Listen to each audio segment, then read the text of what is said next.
हम शुरू करते हैं इंशाल्लाह। ठीक है, फ़ोटोशॉप से। अच्छा, सबसे पहले मैं आप लोगों को बता देता हूँ कि फ़ोटोशॉप आप लोग इंस्टॉल कैसे करेंगे ना। ठीक है, तो एक वेबसाइट है गेट इनटू पीसी के नाम से।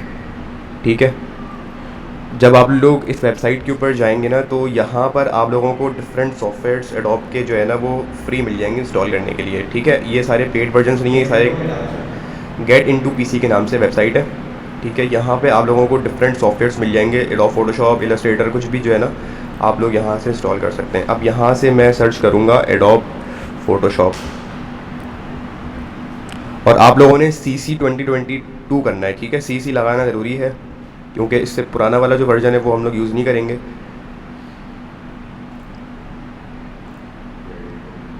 ठीक है, तो थोड़ा सर्च करेंगे आप लोग तो यहाँ पर आप लोगों को ना डिफरेंट रिज़ल्ट्स मिल जाएंगे। अब यहाँ से आप लोगों ने जो है वो इंस्टॉल करना है, सिर्फ वो वाला करना है आप लोगों ने इंस्टॉल जिसमें आप लोगों को पूरा सेटअप मिलेगा। अब जैसे मैं अगर देखूँ एडोब फोटोशॉप, ये CC नहीं है, आप लोगों ने करना है CC 2022। आप लोगों को थोड़ा सा ढूंढ के दिखा देता हूँ। अगर 2022 ना मिल रहा हो तो 2021 कर लीजिएगा, इशू नहीं, 2022 भी कर सकते हैं आप लोग।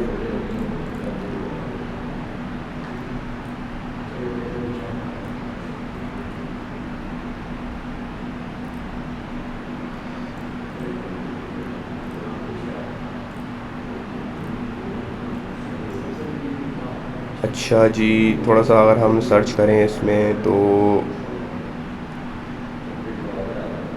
अच्छा, यहाँ पर ना सिर्फ फ़ोटोशॉप नहीं, आपको यहाँ पे बहुत सारे सॉफ्टवेयर्स मिल जाएंगे इंक्लूडिंग इलस्ट्रेटर हो गया, प्रीमियर प्रो, और डिफरेंट सॉफ्टवेयर जो भी आप लोगों को यहाँ से यूज़ करने हो यहाँ से है। CC जो है ना वो थोड़ा सा अपग्रेडेड वर्जन है मेरे ख्याल में। ये थोड़ा सा मतलब फ़ोटोशॉप की जब अपडेट आई थी तो उसके बाद इन्होंने CC जो है ना वर्जन निकाल लिया था। इससे पहले के जो वर्जन थे वो उसमें मतलब थोड़ा बेसिक चीज़ें थी, मतलब इतना ज़्यादा एडवांस नहीं था। अब ये किया इन्होंने कि CC के अंदर है ना अब सारे जो टूल्स हैं उन्होंने अपग्रेड कर दिए हैं। अच्छा, तो यहाँ पे थोड़ा सा अगर हम सर्च करें, होपफुली हमें मिल जाना चाहिए, लेकिन अभी यहाँ पे रिज़ल्ट हमें नहीं दिखा रहा।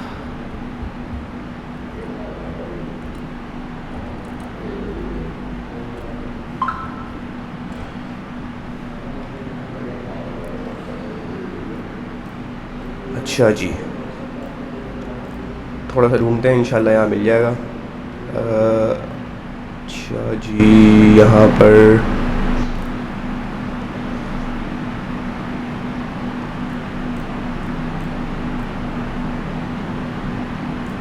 देखें, ये यहाँ पे लिखा हुआ है एडोब फोटोशॉप 2021 फ्री डाउनलोड। ठीक है, 22 वाला कर लें अगर आप लोगों को जो मिल जाए। मैंने आप लोगों को आसानी के लिए बता दिया कि 2021 वाला भी चल जाएगा, 2022 वाला भी चल जाएगा, इतना ज़्यादा फ़र्क नहीं होता, छोटी मोटी चेंजेस होती हैं खाली। अच्छा, ये यहाँ से आप डाउनलोड करेंगे तो ये इजीली डाउनलोड हो जाएगा, 1 घंटे में 2 घंटे में हो जाएगा। सॉफ्टवेयर थोड़ा सा बड़ा है, सही है, लेकिन ये है कि डाउनलोड हो जाएगा अगर नेट की स्पीड अगर तेज़ है तो।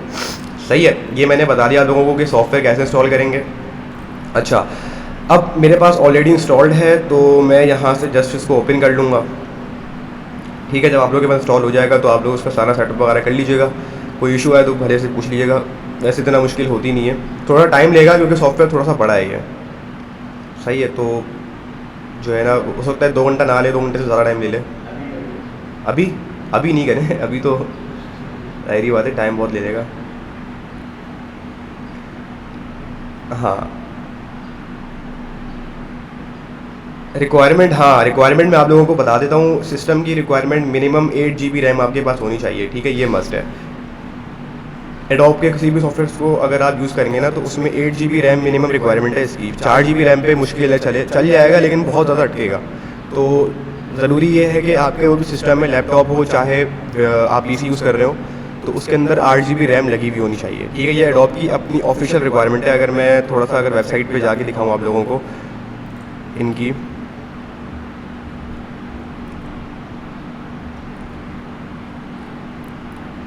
तो ये एडोब वाले अपना खुद ही कहते हैं कि इनकी जो रिक्वायरमेंट है वो मिनिमम 8 GB रैम आपके सिस्टम में होनी ही चाहिए। तो अगर हम सिस्टम की थोड़ी सी रिक्वायरमेंट्स पढ़ें तो यहाँ पर उन्होंने बताया हुआ है कि विंडोज़ 7, 8, 10 चल जाएगा। उसके बाद अच्छा विंडोज़ 10 ही आपके पास हो तो बेहतर है, ठीक है। अच्छा यहाँ पर इन्होंने कहाँ बताया हुआ है रैम के बारे में।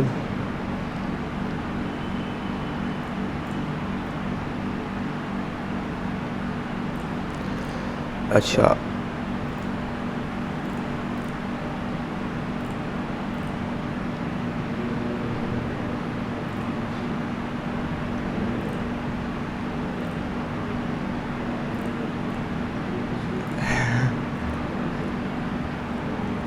नहीं, अगर आपके पास पीसी भी है उसमें कितनी रैम आप लोग यूज़ कितने कर, ग्राफिक कार्ड की ज़रूरत नहीं है।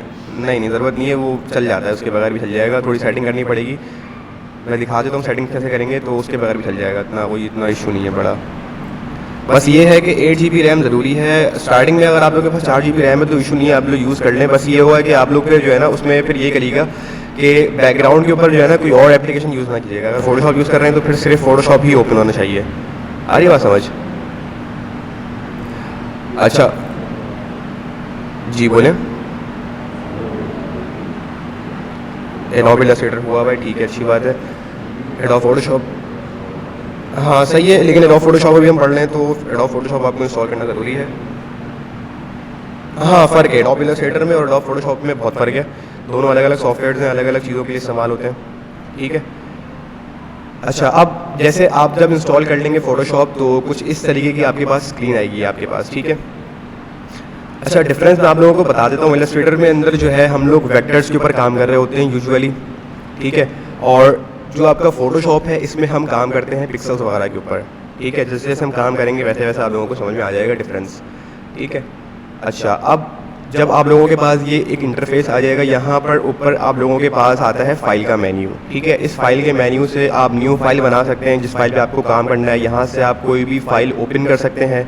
मिसाल के तौर पे कोई भी ब्राउज़र में आपके पास फाइल पड़ी हुई है तो आप वहाँ से यहाँ पे फाइल ओपन कर सकते हैं। इसी तरीके से ओपन एज का ऑप्शन है और फिर इसी तरीके से यहाँ से एक्सपोर्ट का ऑप्शन है। ये सारे ऑप्शन हम देखेंगे जब हम प्रोजेक्ट बनाएंगे, ठीक है। इसके बाद जो है सबसे पहले हम यहाँ से न्यू फाइल पे क्लिक करके एक फ़ाइल ओपन कर लेते हैं। अच्छा अब जब आप न्यू फाइल पे क्लिक करेंगे तो यहाँ पे कुछ इस तरीके का आपको इंटरफेस नज़र आएगा, ठीक है। यहाँ से आप अपना जो भी कैनवास है उसका डिफरेंट साइज़ सेलेक्ट कर सकते हैं कि किस साइज़ के ऊपर आपने वर्किंग करनी है। अब यहाँ पे रिसेंट दिखा रहा है कि रिसेंटली कौन कौन से साइज़ के ऊपर वर्किंग हुई है ज़्यादातर, तो हो सकता है जब आप लोग ओपन करें तो आप लोगों के पास रिसेंट में कुछ भी नहीं आ रहा हो। अच्छा सेव्ड के अंदर जो है ना वो आपके पास जो भी प्रोजेक्ट सेव्ड है वो यहाँ पर आ रहे होंगे। फ़ोटो के अंदर जो है वो फ़ोटो का साइज़ आ रहा होगा कि कितने साइज़ की फ़ोटो के ऊपर फ्रेम के ऊपर आप लोगों ने एडिट करनी है। तो यहाँ से उन्होंने कुछ प्री इंस्टॉल्ड या कह लेंगे प्री टेम्पलेट्स साइज़ के बना के रखे हुए हैं तो कि जो कि यूज़ कर सकते हैं आप अपने प्रोजेक्ट्स वगैरह के लिए, सही है। अच्छा इसी तरीके से यहाँ पर प्रिंट आ गया है कि प्रिंट के डिफरेंट साइजेस हैं, A4 A5 इस तरीके से करके साइजेस हैं। यहाँ पे आर्ट्स एंड इलस्ट्रेशंस के लिए यहाँ पे कुछ इन्होंने कैनवस दिया हुआ है। उसके बाद यहाँ पर सबसे इंपॉर्टेंट यहाँ पे वेब। अब यहाँ पे जो है इन्होंने ऑलरेडी वेबसाइट के कुछ जो है ना टेम्पलेट्स इंस्टॉल किए हुए हैं। टेम्पलेट्स से मुराद ये नहीं कि आप लोगों को डिज़ाइन बनाया मिल जाएगा, जस्ट कैनवस क्योंकि जिसके ऊपर आप डिज़ाइनिंग करते हैं वो साइज़ आप लोगों को यहाँ पे ऑलरेडी बनाया मिल जाएगा, ठीक है। आप इसको यूज़ करते हुए जो है ना अपनी डिज़ाइनिंग कर सकते हैं। उसके अलावा यहाँ पे कुछ मोबाइल की स्क्रीन्स आपको मिल जाएंगी कि किस स्क्रीन के ऊपर आप लोग डिज़ाइनिंग करना चाह रहे हैं, तो यहाँ पर आप यहाँ से किसी भी स्क्रीन के ऊपर डिज़ाइन सेलेक्ट करके काम कर सकते हैं, ठीक है। उसके बाद फिल्म एंड वीडियोस का ऑप्शन है कि अगर आप फिल्म एंड वीडियोस के साइज़ के ऊपर किसी चीज़ को एडिट करना चाह रहे हैं तो यहाँ से कर सकते हैं, ठीक है। अच्छा यहाँ से आप लोग कस्टम साइज़ भी अपने हिसाब से जो है ना वो सेट कर सकते हैं। राइट साइड के ऊपर आप लोगों को यहाँ पे सबसे पहला जो ऑप्शन नज़र आ रहा होगा यहाँ पे लिखा हुआ होगा अनटाइटल्ड 1। यहाँ पर आप लोग अपने प्रोजेक्ट का नेम दे सकते हैं। अब यहाँ पे मैं दे देता हूँ क्लास 1, ठीक है, मैंने यहाँ पे नाम दे दिया। अच्छा स्पेलिंग ठीक कर लेते हैं, सही है। उसके बाद जो है यहाँ पर है विड्थ का ऑप्शन। अच्छा यहाँ पे जब आप लोग क्लिक करेंगे तो आप लोगों को मल्टीपल जो है ना यूनिट्स मिल जाएंगे। यहाँ पे पिक्सल्स का यूनिट मिल जाएगा, आप लोगों को इंचेस का यूनिट मिल जाएगा, सेंटीमीटर्स का मिल जाएगा, मिलीमीटर्स, पॉइंट्स और डिफरेंट यूनिट्स आपको यहाँ से मिल जाएंगे। यूजुअली हम लोग पिक्सल्स में ले रहे होते हैं, फ़र्क कोई भी नहीं है। पिक्सल्स का यूनिट अगर आप लोगों को सेंटीमीटर में लेना है तो वो आपको बढ़ा के लेना पड़ेगा, तो डिपेंड करता है कि आप लोग किस यूनिट के ऊपर काम करना चाह रहे हैं, ठीक है। ये आप लोगों की विड्थ है कि आप लोग अपने जो कैनवास है उसकी कितनी विड्थ रखना चाह रहे हैं, और ये आपकी हाइट है कि आपकी हाइट कितनी होनी चाहिए। ठीक है। अच्छा, अब राइट साइड के ऊपर अगर आप लोग देखें तो यहाँ पर आप लोगों को कुछ ओरिएंटेशन लिखा हुआ नजर आ रहा होगा। अब ये ओरिएंटेशन आइदर आप वर्टिकल देखना चाह रहे हैं या आइदर आप हॉरिजॉन्टल में लेना चाह रहे हैं इसको। आ रही है बात समझ? जब मैं क्लिक कर रहा हूँ तो आप लोगों को डिफरेंस पता लग रहा होगा कि एक वर्टिकल है और एक हॉरिजॉन्टल है, ठीक है। उसके नीचे अगर हम देखेंगे तो यहाँ पे आता है ऑप्शन रेजोल्यूशन का कि आपका जो कैनवास है उसकी कितनी रेजोल्यूशन होनी चाहिए। इसको बाय डिफ़ॉल्ट जो है आप लोग वैसे ही रहने दीजिएगा, इसको छेड़ने की ज़रूरत नहीं है, ठीक है। उसके अलावा अगर हम थोड़ा सा और नीचे आएँ तो यहाँ पे कलर मोड है। अच्छा, यूजुअली जो हम डिजिटल आर्ट्स डिज़ाइन कर रहे होते हैं ना, तो उनमें हम RGB का यूज़ कर रहे होते हैं अनटिल एंड अनलेस अगर हमें कोई ऐसा डिज़ाइन चाहिए जो कि हमें हार्ड कॉपी की फॉर्म में प्रिंट आउट चाहिए, तो उसमें फिर हम CMYK कलर्स का यूज़ कर रहे होते हैं डिफरेंट, और फिर वो अपनी रिक्वायरमेंट के हिसाब से होता है हमारी, ठीक है। ये बाय डिफ़ॉल्ट 8 बिट्स के ऊपर आप इसको रहने दीजिएगा। और बैकग्राउंड कंटेंट्स, अच्छा ये बैकग्राउंड कंटेंट्स का मतलब ये है कि बैकग्राउंड के ऊपर जो कंटेंट है वो किस कलर में आपके होने चाहिए, वाइट में होना चाहिए, ब्लैक में होना चाहिए, या बैकग्राउंड का कलर उसमें होना चाहिए ट्रांसपेरेंट होना चाहिए। बाय डिफ़ॉल्ट ये वाइट है, हम इसको वाइट ही रहने देंगे और इसमें कुछ भी ज़्यादा हम छेड़खानी नहीं करेंगे। और यहाँ से हम क्रिएट के बटन पे क्लिक कर देंगे तो हमारा ये एक कैनवस क्रिएट हो जाएगा। इसे हम कैनवस बोलते हैं बेसिकली, जिसके ऊपर हमारी सारी डिज़ाइनिंग अब वर्क करेगी, ठीक है। बड़ा मैंने कंट्रोल प्लस करके किया है, जूम इन करने के लिए कंट्रोल प्लस और कंट्रोल माइनस जूम आउट करने के लिए, ठीक है। अच्छा, अब यहाँ पे हम जो है ना सबसे पहले टूल्स के बारे में देखते हैं कि यहाँ पे हमें फ़ोटोशॉप कौन कौन से टूल्स ऑफ़र कर रहा है। अच्छा, लेफ़्ट साइड के ऊपर जब आप देखेंगे तो आप लोगों को यहाँ से कुछ प्रॉपर्टीज़ पैनल नज़र आएगा। जिस तरीके से हम फिग्मा के ऊपर देख रहे होते थे तो वहाँ पर हमारे पास डिफरेंट शेप्स के ऑप्शन नज़र आ रहे होते थे, डिफरेंट जो है ना वो हमारे पास चीज़ें होती थी टूल्स वगैरह की। तो ये सारे आपके टूल्स आ गए। राइट साइड के ऊपर यहाँ पे अगर हम देखें थोड़ा सा, यहाँ पे अगर आप लोग सब यहाँ पे देख रहे हो तो ये आपका एक लेयर्स का पैनल नज़र आ रहा होगा आप लोगों को। यहाँ पे आपकी सारी लेयर्स होंगी, ये बिल्कुल वैसे ही वर्क करती है जैसे कि मैंने आप लोगों को फिग्मा में सिखाया था। आ रही बात समझिए, सारा कुछ वैसे ही वर्क करता है लेयर्स का पैनल। उसके बाद यहाँ से चैनल्स का ऑप्शन है और यहाँ से पाथ का ऑप्शन है। ये हम आहिस्ता आहिस्ता जब थोड़े से एक्सपर्ट हो जाएंगे तो हम देखेंगे कि किस तरीके से जो है ये चीज़ वर्क करती हैं। ये खुद ही आप जो है ना सेंस कर सकते हैं, आहिस्ता आहिस्ता जब वर्किंग कर रहे होंगे तो खुद ही आप लोगों को चीज़ें समझ में आ जाएंगी। यहाँ से थोड़ा सा अगर आप देखें तो एक कलर्स का ऑप्शन नज़र आता है आप लोगों को कि यहाँ से आप मल्टीपल कलर्स जो है ना फोरग्राउंड और बैकग्राउंड का कलर सेलेक्ट कर सकते हैं, ठीक है। आ रही बात समझ? अच्छा, उसके बाद अगर हम थोड़ा सा ऊपर जाएं तो यहाँ पे हम लोगों को फाइल का ऑप्शन नज़र आता है, ठीक है। जैसे मैंने आप लोगों को बताया कि न्यू के ऑप्शन से आप लोग अगर आप लोगों को एक और फाइल क्रिएट करनी है इसके साथ, तो आप लोग यहाँ के न्यू के ऑप्शन में जाएंगे और एक और फाइल यहाँ से बना सकते हैं, ठीक है। उसके बाद यहाँ पर अगर मैं देखूँ ओपन एज, अगर किसी चीज़ को मुझे ओपन करना है तो मैं यहाँ से ओपन भी कर सकता हूँ। ओपन रिसेंट, अगर कोई रिसेंट चीज़ है जो कि आपने बनाई है तो आप यहाँ से वो इजीली ओपन कर सकते हैं। यहाँ से आप क्लोज़ कर सकते हैं। एक्सपोर्ट का ऑप्शन है, जनरेट का ऑप्शन है, ठीक है। उसके बाद यहाँ से आता है एडिट का ऑप्शन। एडिट के ऑप्शन में जाकर मल्टीपल जो है ना आपके पास एडिट की चीज़ें होती हैं। अच्छा, मैं यहाँ से आप लोगों को एक सेटिंग बता देता हूँ कि आप लोगों ने जब फोटोशॉप इंस्टॉल कर लिया तो इसकी सेटिंग करनी पड़ेगी आप लोगों को। एडिट के ऑप्शन में आप जाएंगे, एडिट के ऑप्शन में जाने के बाद सबसे लास्ट में जो है ना एक प्रेफरेंसेस का ऑप्शन आ रहा होगा आप लोगों के पास, ठीक है। प्रेफरेंसेस में जाने के बाद जर्नल ऑप्शन में आप लोगों ने क्लिक करना है। क्लिक करने के बाद जो है ना सेटिंग्स का यहाँ पे आप लोगों को ऑप्शन नज़र आ जाएगा, ठीक है।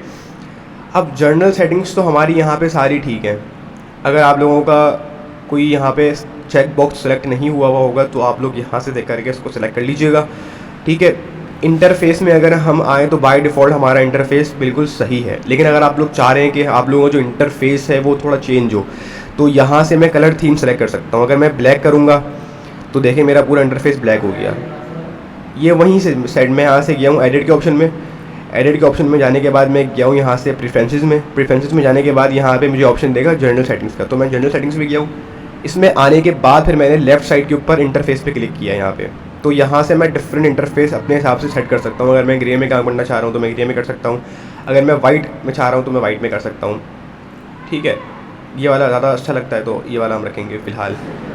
अच्छा, वर्क स्पेस के अंदर जो है ना ये कुछ सेटिंग्स हैं जो कि अगर आप लोगों के पास इनेबल नहीं होंगी तो आप लोग कर लीजिएगा, ठीक है। मैं ज़्यादा डिटेल में नहीं जा रहा सेटिंग्स की। अच्छा, क्योंकि हमारे पास यहाँ पे परफॉर्मेंस के अगर आप लोग ऑप्शन में जाएंगे तो यहाँ से परफॉर्मेंस में आप लोगों की जो बाय डिफ़ॉल्ट रैम जो सेट होगी वो होगी 70% पे, लेकिन आप लोगों ने इसको करना है 90% पे सेट, ताकि जब आप लोगों का फ़ोटोशॉप जब आप लोग यूज़ कर रहे हो तो आप लोगों की जो मैक्सिमम रैम है वो सिर्फ फ़ोटोशॉप ही कंज्यूम करे, ताकि आप लोगों की जो वर्किंग एक्सपीरियंस है वो ख़राब ना हो। वरना होगा क्या कि फिर आप लोगों का जो फ़ोटोशॉप है ना वो बहुत ज़्यादा हैंग होगा और अटकेगा चलने में, तो वो फिर काम करने में मज़ा भी नहीं आता ऐसे, ठीक है। यहाँ पे यूज़ ग्राफिक प्रोसेसर, अगर ग्राफिक कार्ड लगा हुआ है आप लोगों के पीसी में या लैपटॉप में, तभी ये आप सेटिंग्स इनेबल कीजिएगा। बाय डिफ़ॉल्ट की सेटिंग इनेबल होती है, यहाँ पे जो है ना बाय डिफ़ॉल्ट टिक हुआ होता है, तो यहाँ से आप लोगों ने इसको अनचेक कर देना है। नहीं है, ग्राफिक कार्ड नहीं है ना आप लोगों के सिस्टम में। बिल्टन ग्राफिक कार्ड डिपेंड करता है कि वो कितना पावरफुल है। प्रेफरेंस ये होती है कि अगर एक्सटर्नल ग्राफिक कार्ड आपने लगाया हुआ है इसमें अपने लैपटॉप के अंदर अच्छा वाला, तो ही आप जो है यहाँ से जो है ना चेक जो है वो कर दीजिएगा। अदरवाइज़ यहाँ से अनचेक कर देंगे तो वर्किंग में कुछ इशू नहीं आएगा, बिल्कुल स्मूथ वर्किंग होगी आप लोगों की। ठीक है, फिर यहाँ से जाकर के आप लोग ओके कर देंगे तो आप लोगों की सेटिंग्स जो है वो अप्लाई हो जाएंगी सिस्टम के ऊपर। ठीक है, अच्छा अब हम थोड़ा सा देख लेते हैं टूल्स के बारे में कि हमारे पास फोटोशॉप में कौन कौन से टूल्स देता है। अच्छा, एक और चीज़ मैं आप लोगों को थोड़ा सा बता देता हूँ कि अब जैसे यहाँ पे जितना भी पैनल है ये आप अपने हिसाब से पैनल को सेट कर सकते हैं। जैसे मैं यहाँ पे पैनल को उठा के लेकर आ सकता हूँ, अगर मैं चाहूँ तो मैं इसको यहाँ पे उठा के लेकर आ सकता हूँ। कलर्स के ऑप्शन को मैं डिफरेंट जगहों पे अपने हिसाब से सेट कर सकता हूँ। आ रही है बात समझ? फिर अगर मैं चाह रहा हूँ कि एडजस्टमेंट की जो लेयर है वो मुझे यहाँ पर नज़र आए, तो मैं इन तमाम चीज़ों को अपने हिसाब से अलग अलग जगहों पर रख सकता हूँ। अच्छा, यहाँ पर काफ़ी स्टूडेंट्स का इशू ये आता है कि बाय मिस्टेक जो है ना ये पैनल्स कोई एक आध डिलीट हो जाते हैं। अब इनको रीस्टोर कैसे करना है? मिसाल के तौर पे अगर आपने सेटिंग छेड़ दी, अब आप सोच रहे हैं कि मैं इसको वापसी जो है ना बाय डिफ़ॉल्ट इसकी अपनी ओरिजिनल सेटिंग के ऊपर कैसे लेकर आऊँ, तो एक सेकंड रुकिएगा। तो अब जैसे आप लोगों ने यहाँ पर डिफरेंट अपने हिसाब से छेड़ दिया यहाँ पे सेटिंग्स को, अब इसको बाय डिफ़ॉल्ट कैसे अपनी ओरिजिनल पोजीशन में लेकर आना है, तो ऊपर आप लोगों को यहाँ पर एक विंडोज़ का ऑप्शन नज़र आ रहा होगा। इस विंडोज़ के ऑप्शन में आप जाएंगे, यहाँ से वर्क स्पेस पे जाएंगे और यहाँ से आप इसको सेट कर देंगे रीसेट इसेंशियल्स। जब आप इस पर क्लिक करेंगे तो बाय डिफ़ॉल्ट की अपनी ओरिजिनल सेटिंग के ऊपर आ जाएगा।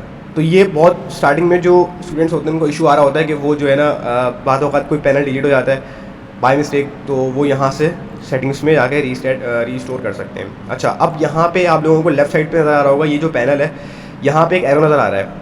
अब जब इस एरो पे क्लिक करेंगे ना तो आप लोगों के पास ये कुछ इस तरीके का इंटरफेस आ जाएगा। मतलब ये बराबर में टूल्स आ जाएंगे, मतलब इसकी जो लिस्टिंग है वो हाफ हाफ में डिवाइड हो जाएगी।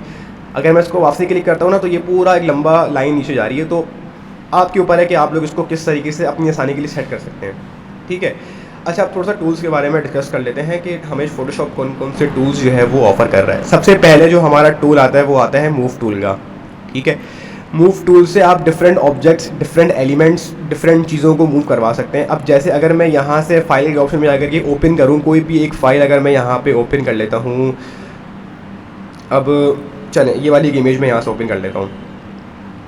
ठीक है, तो ये वाली इमेज जो मेरी ओपन हुई है ना, ये मेरी इमेज ओपन हुई है एक न्यू टैब के अंदर। आ रही है बात समझ? अब इस इमेज को मैं चाह रहा हूँ कि अपने इस वाले कैनवस के अंदर लेकर आना, तो मैं कुछ भी नहीं करूँगा, मैं इसको यहाँ से सीधा सीधा ग्रैब करूँगा, कन्वर्ट टू नॉर्मल लेयर पे क्लिक करूँगा और यहाँ से इस वाली लेयर के ऊपर जाके होवर करूँगा और फिर यहाँ पे ला करके मैं इसको ड्रॉप कर दूँगा। अच्छा, अब बाय डिफ़ॉल्ट जो ये इमेज आई है ये बहुत बड़ी आई है, तो अब इसको हमें करना है एडजस्ट। कैसे करेंगे? Ctrl+T दबाएंगे। क्या दबाएंगे? Ctrl+T दबाएंगे। इस लेयर के ऊपर आपने आके सेलेक्ट करना है, Ctrl+T दबाना है। टी, हाँ, Ctrl+T आपने दबाना है तो ये आप लोगों को कुछ इस तरीके से एक फ्रेम बना के दे देगा। अब यहाँ से जब आप लोग सेलेक्ट करके इसको ड्रैग करेंगे तो ये आप लोगों की इमेज इक्वल प्रोपोर्शन में छोटी हो जाएगी। आ रही है बात समझ? इक्वल प्रोपोर्शन का मतलब है कि चारों तरफ से वो इक्वली जो है वो छोटी होगी। हाँ बिल्कुल, एग्जैक्टली। तो ये छोटी हो गई। उसके बाद अब यहाँ से आप लोग इसको टिक करके सेलेक्ट कर लेंगे। अच्छा, अगर आप लोगों को करना है कि आप लोगों को जो है वो इक्वली प्रोपोर्शन में सेलेक्ट नहीं करना, आप लोग चाह रहे हैं कि थोड़ी सी आप लोगों की इमेज जो है ना वो यहाँ से बड़ी हो, छोटी हो, तो आप लोग यहाँ से शिफ्ट का बटन दबाएंगे। शिफ्ट का बटन दबा करके आप लोग यहाँ से ड्रैग कर सकते हैं। आ रही है बात समझ? अच्छा, अभी मैं शिफ्ट का बटन नहीं दबा रहा तो ये मेरी जो इमेज है वो इक्वली बड़ी छोटी होगी। आ रही है बात समझ? इसमें उल्टा है, वहाँ पे क्या कर रहे थे हम लोग फिल्मा के अंदर शिफ्ट दबा करके इक्वल प्रोपोर्शन में हम बड़ा कर रहे थे। यहाँ पे क्या है कि हमने जब Ctrl+T दबा दिया तो वो ऑटोमेटिकली फिर जो इक्वल प्रोपोर्शन है उसमें जो है वो छोटा बड़ा कर देगी इमेज। लेकिन अगर हमें अपने हिसाब से एडजस्ट करनी है तो फिर हम शिफ्ट दबा के करेंगे। फिर यहाँ ऊपर टिक का बटन नज़र आ रहा होगा, यहाँ पे हम क्लिक कर देंगे तो ये हमारी यहाँ पे आ गई। अच्छा, अब बाय डिफ़ॉल्ट जो है ना वो हमारा जो मूव टूल है वो सिलेक्टेड रहता है। लेकिन अगर आप लोगों का मूव टूल सेलेक्टेड नहीं है, जैसे अगर आप लोग किसी कोई और टूल सेलेक्ट कर लेते हैं तो यहाँ से जाकर के आप लोग मूव टूल सेलेक्ट कर सकते हैं और फिर अपना कोई भी ऑब्जेक्ट, कोई भी एलिमेंट है उसको यहाँ से मूव करवा सकते हैं। आ रही बात समझ? तो मैं इसको फ़िलहाल यहाँ प्लेस कर देता हूँ। अच्छा, उसके बाद जो है ना ये हमें एक टूल मिलता है जिसमें हमें लेसो टूल है। ये क्या बोलते हैं इसे? Lasso tool. अच्छा, इसका काम ये है कि यहाँ पे जैसे कि अगर आप होवर करेंगे तो बता रहा होगा कि ये होता है सिलेक्शन के लिए। किसके लिए? सिलेक्शन के लिए। जैसे मैं अगर यहाँ से क्लिक किया हुआ मैंने अभी और मैं इसको यहाँ से सेलेक्ट कर रहा हूँ, तो ये जितना भी मैं एरिया सेलेक्ट करूँगा ये मेरा पूरा एरिया सेलेक्ट हो गया। ये इस्तेमाल होता है सिलेक्शन के लिए। किसी भी ऑब्जेक्ट की अगर आपको सिलेक्शन करनी है तो ये उस ऑब्जेक्ट की सिलेक्शन के लिए इस्तेमाल होता है। आ रही है बात समझ? अच्छा, उसके अलावा अगर आप लोगों को इस सिलेक्शन के अंदर अगर आप लोग चाह रहे हैं कि मैंने ये एरिया सेलेक्ट किया हुआ है, अब मैं यहाँ पे फिल भरना चाह रहा हूँ, मतलब कोई भी आप कलर भरना चाह रहे हैं, तो यहाँ से कलर्स के ऑप्शन में जाएंगे आप और कलर्स क्लिक करेंगे। उसके अलावा अपने हिसाब से कोई भी कलर करके ओके करेंगे और यहाँ पे आप ओके कर देंगे तो वो कलर इस लेयर के ऊपर आ जाएगा। आ रही है बात समझ? जितना भी आपने सेलेक्ट किया है एरिया, उस एरिया के ऊपर ये कलर अप्लाई हो जाएगा। फिर मैं वापसी मूव टूल पे क्लिक करूँगा। मूव टूल पे क्लिक करने के बाद मैं इसको ईजिली कहीं भी मूव करवा सकता हूँ। अब एक यहाँ पे मसला ये होता है कि आपने जिस भी एरिया को सिलेक्ट किया है ना, तो वो उस एरिया का जो बैकग्राउंड है उसको भी बाय डिफ़ॉल्ट सेलेक्ट कर लेता है। जैसे यहाँ पे आप लोग देख रहे होंगे कि इसका जो बाय डिफ़ॉल्ट बैकग्राउंड है ना वो भी सिलेक्ट हो गया, उसमें भी कलर अप्लाई हो गया। आ रही है बात समझ? तो ये एक चीज़ है। मैं कंट्रोल Z दबा रहा हूँ ताकि मैं जो अपनी ओरिजिनल स्टेट है उसमें जा सकूँ। ठीक है, कंट्रोल Z से। अच्छा, इसी के अंदर आप लोगों के पास एक और ऑप्शन नज़र आता है जिसमें है पॉलीगोनल लैसो टूल। अब ये क्या काम करता है? पिछले वाले में हमने देखा, पिछले वाले में कैसे काम कर रहे थे हमने एक दफ़ा माउस का कर्सर क्लिक किया है और हम ड्रैग करते जा रहे हैं कहीं भी। आ रही बात समझ? माउस का कर्सर क्लिक करा हुआ है मैंने फुल टाइम, उसके बाद मैंने इसको ड्रैग किया और ला करके इसकी मैंने जो ओपनिंग है इसको मैंने क्लोज कर दिया, तो यहाँ पे इसने मुझे एक सिलेक्शन दे दी। अच्छा, अब यहाँ पे जो पॉलीगॉन लैसो टूल है ये काम इस तरीके से करता है कि ये जो है ना एक साथ जब मैं अपना जो कर्सर है माउस का वो अगर मैं सेलेक्ट करके ड्रैग करूँगा तो ये मुझे एक स्पेसिफिक पॉइंट पे ला करके एक पॉइंट दे देगा। आ रही बात समझ? नहीं आई बात समझ? देखिए मैं अगर थोड़ा सा आप लोगों को और थोड़ा समझाऊँ कि मैंने यहाँ सेलेक्ट किया, सेलेक्ट करने के बाद मैंने अब बटन दबाया हुआ नहीं है अपने कर्सर का, मैंने छोड़ा हुआ है। हाँ, एक डॉट यहाँ पे मैंने क्रिएट कर दिया। उसके बाद मैं जाके दूसरी जगह पे जब लाके क्लिक करूँगा तो यहाँ पे मेरी एक सिलेक्शन क्रिएट हो जाएगी। हाँ, अब इस जगह से जिस दूसरी जगह पे मुझे जाना है तो मैं यहाँ पे क्लिक करूँगा तो ये यहाँ तक सिलेक्शन क्रिएट कर देगा। अब इस जगह से मुझे जिस जगह पर भी जाना है मैं वहाँ पर ला करके क्लिक करूँगा तो ये एक मुझे पूरी एक शेप में सिलेक्शन ला के दे देगा। आई बात समझ? डिफरेंस समझ में आया क्या डिफरेंस है इसमें? ऑनलाइन वाले जितने स्टूडेंट्स हैं काइंडली थोड़ा रिस्पॉन्ड करें कि बात समझ आ रही है।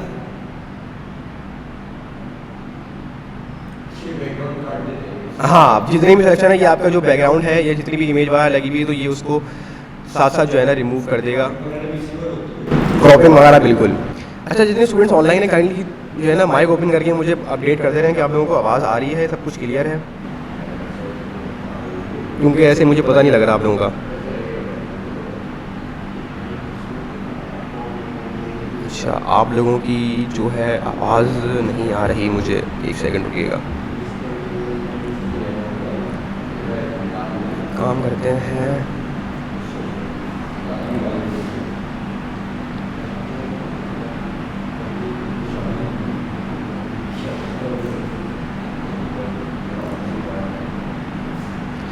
एक सेकंड रुकिएगा, हम इसको काम ये करते हैं कि इसको गूगल के ऊपर कन्वर्ट कर देते हैं।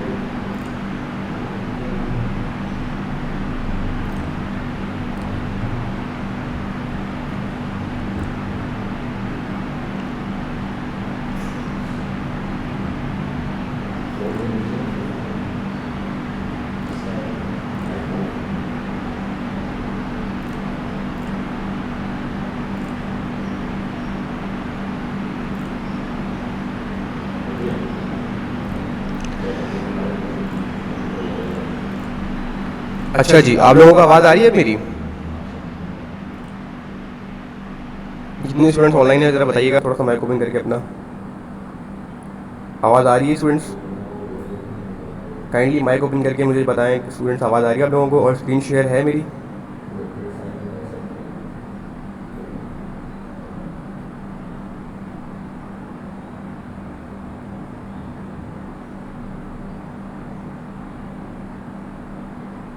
आवाज़ आ रही है आप लोगों को?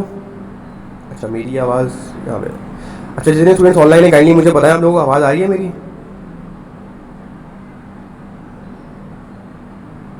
स्क्रीन शेयर हो रही है? अच्छा, एक मैं इसको दोबारा जो है ना वो करता हूँ स्क्रीन शेयर, एक सेकंड। अच्छा, अब चेक कीजिएगा आप लोग। आगे चली गई। अब देखिएगा, थोड़ा सा चेक करें आप लोग अपने पास सेटिंग्स।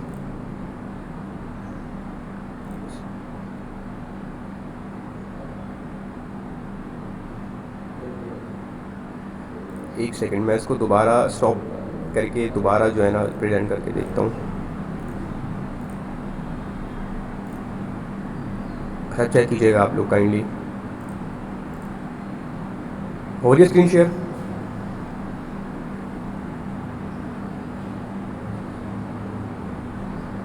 किसी के पास भी नहीं हो रही? अच्छा, एक सेकंड रुकिएगा, मैं मीटिंग लीव करके दोबारा ज्वाइन करता हूँ। हो सकता है कि कनेक्टिविटी का इशू हो। बस 1 मिनट रुकिएगा आप लोग, कोई मीटिंग लीव ना करें काइंडली।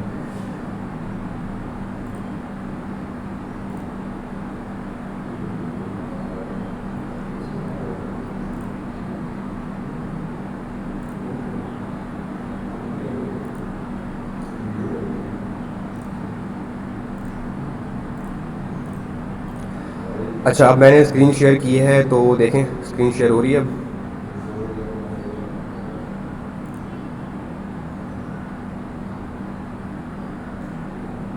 चेक करें। सॉरी, अच्छा कोई और।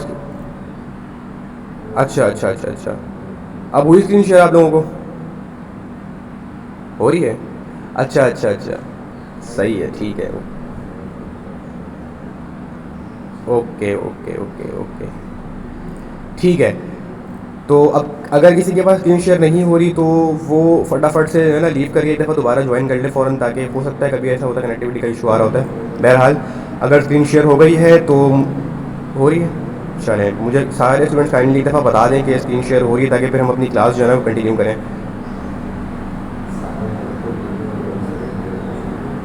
हाँ एग्जैक्टली। चलें ठीक है, हम ठीक है अब स्टार्ट करते हैं वापसी। कहाँ पर थे हम लोग? अच्छा, अभी हम लोग थे यहाँ पे लेसो टूल के ऊपर। ठीक है, अभी हमने देखा कि लेसो टूल किस तरीके से वर्क करता है, ठीक है, और पॉलीगोनल लेसो टूल। तो पॉलीगोनल लेसो टूल कैसे वर्क करता है, इन दोनों का हमने डिफरेंस देखा। अब हम देखेंगे मैजिक लेसो टूल के बारे में। तो अब जो मैजिक लेसो टूल है ना, वो देख रहे हैं आप लोग, मैं जब इसको पकड़ के जब ड्रैग कर रहा हूँ डिफरेंट पॉइंट्स के ऊपर क्लिक करता करता, तो ये मुझे डिफरेंट जगहों के ऊपर ना कुछ पॉइंट्स दे रहा है। आ रही बात समझ?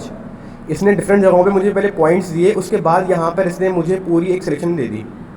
तो ये इस मैजिक फ़र्क देंगे। फ़र्क ये है, जैसे मैं अगर यहाँ पे इसको सेलेक्ट करूँ ना, तो देखिए एक सेकंड, मैं आप लोगों को थोड़ा सा इसको डिफरेंस जो है ना, मैं आप लोगों को थोड़ा सा और वादे, देखिए देखिए रुके रुके, मैं आपको थोड़ा सा डिफरेंस ना और वादे करता हूँ। एक सेकंड रुकिएगा, ठीक है। अब देखें, अब अगर मैं अपने टूल को इस वाली जो इमेज है ना, इसके साथ अगर मैं थोड़ा सा करीब नज़दीक करके ड्रैग करूँ ना, एक सेकंड, तो ऑटोमेटिकली आप लोग देख रहे होंगे कि ये कॉर्नर्स जो है ना ऑटोमेटिकली कॉर्नर्स पे चिपक रहा है आकर के। आ रही बात समझ? मैं इतना ज़्यादा ध्यान से काम नहीं कर रहा, लेकिन ये ऑटोमेटिकली जो है ना अपने कॉर्नर्स को जाके ग्रैब कर रहा है। आ रही बात समझ? ऑटोमेटिकली आप देख रहे होंगे कि ये खुद ब खुद जो है ना कॉर्नर्स और एजेस को जो है ना वो जा करके कवर कर रहा है, और एकदम क्लीन जो है ना वो हमें सिलेक्शन प्रोवाइड कर रहा है। ये ऑटोमेटिकली जो है ना जाकर के मैग्नेटिक की तरह चिपक रहा है। देख रहे हैं आप लोग? आ रही बात समझ? हाँ, तो ये बेसिकली काम होता है इस टूल का। मैग्नेटिक है, ये मैग्नेटिक लेसो टूल, मैंने गलत बोल दिया था थोड़ा सा प्रोनाउंसिएशन के अंदर, लेकिन ये है मैग्नेटिक लेसो टूल। मैग्नेटिक का जो वर्ड है वो इस्तेमाल इसलिए होता है इसके अंदर कि इसमें ये ऑटोमेटिकली, आप लोगों ने देखा होगा, ये किसी भी ऑब्जेक्ट के अंदर जाकर के ऑटोमेटिकली उसकी जितने भी एजेस को कवर कर रहा है। अगर इसमें हम अगर लेसो टूल से करेंगे तो लेसो टूल कभी भी ऐसा वर्क नहीं करेगा। Same goes for polygonal lasso tool के, वो भी जो है ना इतने शार्प पॉइंट्स हमें नहीं देगा। अब आप लोग देखें ना कितना अच्छा जो है वो इसने सेलेक्ट कर लिया है। आ रही बात समझ?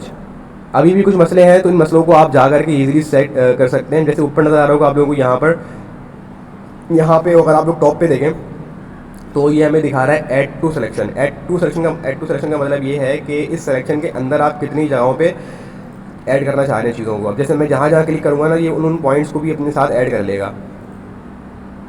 आ रही है बात समझ? देख रहे हैं आप लोग, इसने इन जगहों को भी अपने साथ ऐड कर लिया। अब मैं अगर चाह रहा हूँ कि इस वाले पॉइंट से मैं शुरू करूँ और मैं इतना हिस्सा इसका ऐड करूँ अपने साथ, तो मैं यहाँ पे जा कर के करूँगा तो ये इसने इतना हिस्से को ऐड कर लिया। ये काम होता है किसका, ऐड टूल का। यहाँ से ऊपर जब आप ऐड के ऑप्शन में जाएंगे, अच्छा इसके बराबर का जो ऑप्शन है आपके पास ये है सब्ट्रैक्ट फ्रॉम सिलेक्शन, कि जब आप लोगों को सिलेक्शन में से किसी चीज़ को सब्ट्रैक्ट करना हो, मिसाल के तौर पर मैं इतना हिस्सा यहाँ से लेकर के यहाँ तक जो है वो रिमूव करना चाह रहा हूँ, तो ये हिस्सा यहाँ से लेकर यहाँ तक रिमूव हो गया। आ रही है बात समझ? ये सब टूल्स के लिए अप्लाई होता है, सिर्फ इसके लिए नहीं है, हर टूल के लिए अप्लाई होगा। जैसे मैं अगर पॉलीगोनल टूल में सेलेक्ट करूँगा तब भी मुझे यही ऑप्शन नज़र आएंगे, अगर मैं यहाँ से लेसो टूल पे जाऊँगा तो लेसो टूल पे भी मुझे वही 3 ऑप्शन नज़र आएंगे। अच्छा ये तो हमने देख लिया लेसो टूल के बारे में, ठीक है। उसके नीचे जो टूल है आप लोगों का, इसे हम कहते हैं क्रॉप टूल। अब मैं अगर थोड़ा सा अपने कैनवस को जूम आउट करूँ और मैं यहाँ से अपनी सिलेक्शन को थोड़ा सा रिमूव करूँ, नहीं वो असल में मैंने इमेज ऐसी लगाई है इसके ऊपर कि वो ऑलरेडी थोड़ी पिक्सेलेट हो रही है, ठीक है। तो थोड़ा सा अगर हम जूम इन करें, अच्छा अब यहाँ पे है क्रॉप टूल। इस क्रॉप टूल से आप अपने कैनवस को क्रॉप कर सकते हैं। जैसे मैं अगर इसको चाह रहा हूँ इस साइज़ के अंदर लेकर आना मिसाल के तौर पे, तो अब मैं इसको इसी के साइज़ में लेकर आना चाह रहा हूँ, तो मैंने यहाँ से क्रॉप किया, टिक कर दिया, तो ये इसने क्रॉप कर दिया। आ रही है बात समझ? अब मैं अगर चाह रहा हूँ कि वापसी इसको बड़ा करना, तो मैं वापसी क्रॉप टूल पे क्लिक करूँगा और उतना ही साइज़ जो है वो मैं इसको बड़ा करूँगा, तो ये जो है वो बड़ा हो जाएगा। बाय डिफ़ॉल्ट ये रेड इसलिए हो रहा है क्योंकि यहाँ पे जो है ना वो रेड कलर सेलेक्टेड है। अब अगर मैं यहाँ पे वाइट कलर सेलेक्ट करूँगा और अब उसके बाद जा कर के मैं इसको बढ़ाऊँगा, तो अब ये वाइट कलर सेलेक्ट करेगा। सॉरी, मुझे फोरग्राउंड कलर सेलेक्ट करना चाहिए था। तो अब जा कर के जो है ना ये बाय डिफ़ॉल्ट वाइट कलर में अपनी जो लेयर है, सॉरी कैनवस है, उसको बढ़ाएगा। आ रही बात समझ? यहाँ तक बात समझ आई कि हमने क्या किया और क्यों किया? ठीक है। अब मैं इसको कंट्रोल Z से इसकी ओरिजिनल स्टेट पे इसको ले आऊँगा, ठीक है, और कंट्रोल प्लस से मैं इसको वापसी बड़ा कर दूँगा। अच्छा उसके नीचे हमारे पास टूल आता है आई ड्रॉपिंग टूल। ये टूल के बारे में मैंने आप लोगों को बताया था कि किस तरीके से ये टूल वर्क करता है। अब मैं अगर उस पर क्लिक करूँ और क्लिक करने के बाद मैं अगर किसी भी जगह पे जाकर के सिलेक्ट करूँगा, तो आप लोग देख रहे होंगे कि यहाँ पर जो है ना बाय डिफ़ॉल्ट मेरा जो कलर है वो सिलेक्ट हो गया। अब देखें ये जो आप लोगों को 2 पैनल नज़र आ रहे हैं ना, एक टॉप पे नज़र आ रहा होगा आप लोगों को और एक बॉटम में नज़र आ रहा होगा आप लोगों को लेफ्ट साइड के ऊपर कलर्स के। अच्छा एक सेकंड, मैं यहाँ से सबसे पहले अपना सिलेक्शन टूल सेलेक्ट कर लेता हूँ और अब मैं आप लोगों को दिखाता हूँ कि अब अगर आप लोग इसके ऊपर थोड़ा सा होवर करेंगे, अच्छा जी, अब अगर आप लोग इसके ऊपर थोड़ा सा होवर करेंगे तो आप लोगों को ये दिखाएगा कि set foreground colour. It means कि ये जो कलर है ये फोरग्राउंड का कलर सेट हो गया है यहाँ पे। अब इसके नीचे वाले पे अगर हम थोड़ा सा होवर करेंगे तो ये जो कलर है ये इसका फ्रंट साइड का कलर है जो आप लोगों को नजर आ रहा है बैकग्राउंड के ऊपर। आ रही बात समझ? फोरग्राउंड और बैकग्राउंड, इसका डिफरेंस आप लोगों को होपफुली पता होगा। बैकग्राउंड का मतलब ये है कि जिसमें जितना जो बैकग्राउंड है इसका जो कलर है बाय डिफ़ॉल्ट वो है वाइट। अगर आप लोग इस कलर को चेंज करना चाह रहे हैं तो यहाँ से आकर के चेंज कर सकते हैं अपने कलर्स को। Same goes for foreground colour के जो आप लोगों का ऊपर जो इमेज है उसका कलर क्या है, ग्रेश। इसने ऑटोमेटिकली सेलेक्ट कर लिया है आई ड्रॉपिंग टूल से। अब अगर आई ड्रॉपिंग टूल से वाइट कलर के ऊपर ले आके क्लिक करूँगा तो ये बाय डिफ़ॉल्ट यहाँ पे वाइट कलर को सिलेक्ट कर लेगा। आ रही बात समझ? अच्छा इसके अंदर जो है हमारे पास और भी ऑप्शन नज़र आते हैं, जैसे कि अगर हम देखें तो 3D material I dropping tool, colour sampler, ruler tool जो है अगर आप लोग यहाँ से सेलेक्ट करेंगे तो वो आप लोगों को जो है ना बेसिकली कुछ भी नहीं है, रूलर टाइप का दे देगा यहाँ पे एडजस्टमेंट करने के लिए। इस वाले टूल को वैसे हम इतना यूज़ करते नहीं है। बहरहाल अगर हम थोड़ा सा और आगे आएँ तो इसके अंदर हम लोग ज़्यादातर जो यूज़ करते हैं वो आई ड्रॉपिंग टूल का ही यूज़ करते हैं। आ रही बात समझ? उसके अलावा अगर मैं नीचे आऊँ थोड़ा सा तो यहाँ पर मुझे मिल रहा है ऑप्शन ब्रश टूल का। अच्छा ये यूजुअली आप लोगों को पता होगा कि ब्रश टूल किस लिए इस्तेमाल होता है। इसमें और भी ऑप्शन हैं जैसे brush tool, pencil tool, colour replacement tool, mixer brush tool. सबसे पहले हम देखेंगे ब्रश टूल के बारे में।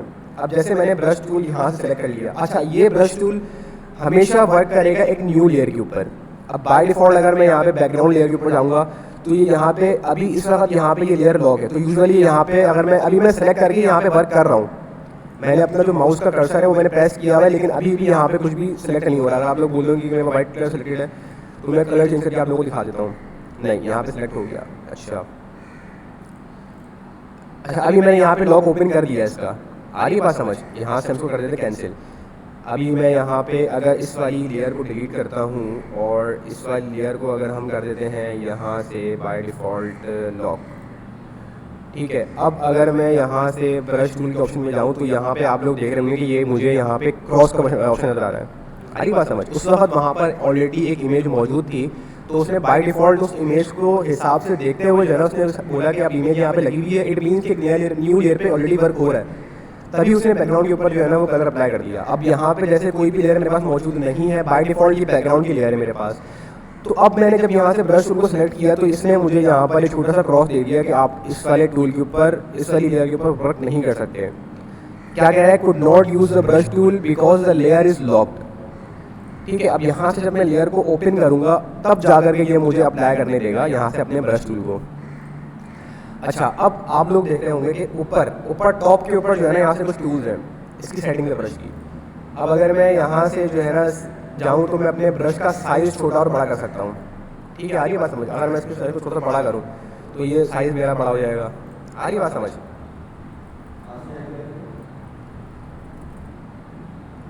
ऊपर का जो ऑप्शन नजर आ रहा है आप लोगों को यहाँ पे टॉप पे, यहाँ से आप अपने ब्रश का जितना भी साइज़ है उसको छोटा और बड़ा कर सकते हैं। सेम हार्डनेस कि कितना ज़्यादा आप लोगों का जो एज है वो हार्डनेस हो उसमें। अब जैसे मैं अगर यहाँ पे थोड़ा छोटा करूँ साइज़, और अभी इस टाइम पे हार्डनेस का लेवल क्या है, अप्रॉक्सीमेटली 68% है। अब मैं अगर कम कर दूँ, आई बात समझ।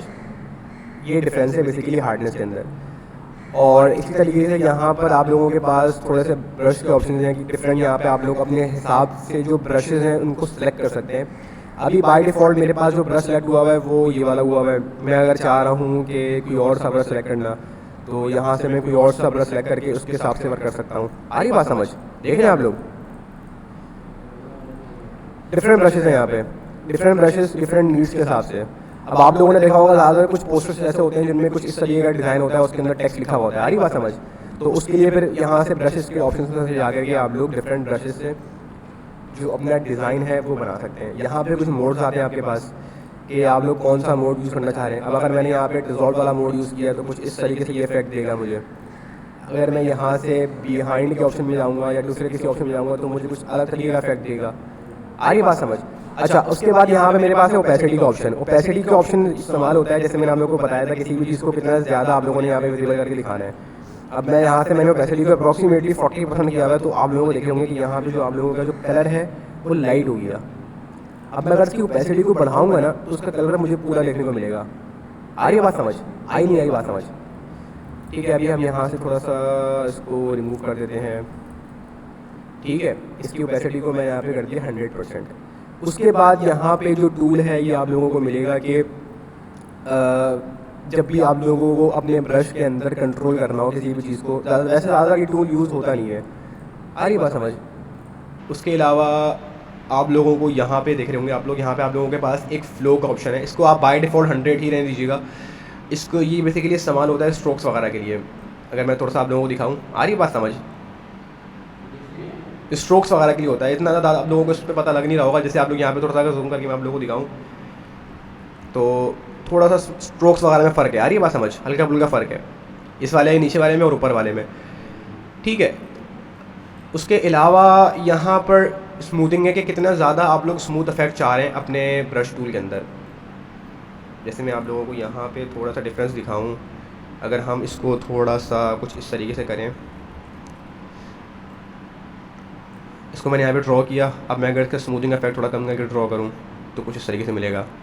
जस्ट स्मूथनेस से बनाते हुए, ब्रश को यूज़ करते हुए जो स्मूथनेस फील होती है ये उसके लिए इस्तेमाल होता है। आ रही बात समझ। ये आपका एंगल है कि किस एंगल के ऊपर आप लोग ड्रॉ करना चाह रहे हैं। ठीक है, अच्छा, उसके बाद आपके पास आता है पेंसिल टूल। पेंसिल टूल के बारे में आई होप के सारे बच्चों को या स्टूडेंट्स जिन्हें उनको पता होगा कि किस लिए यूज़ होता है।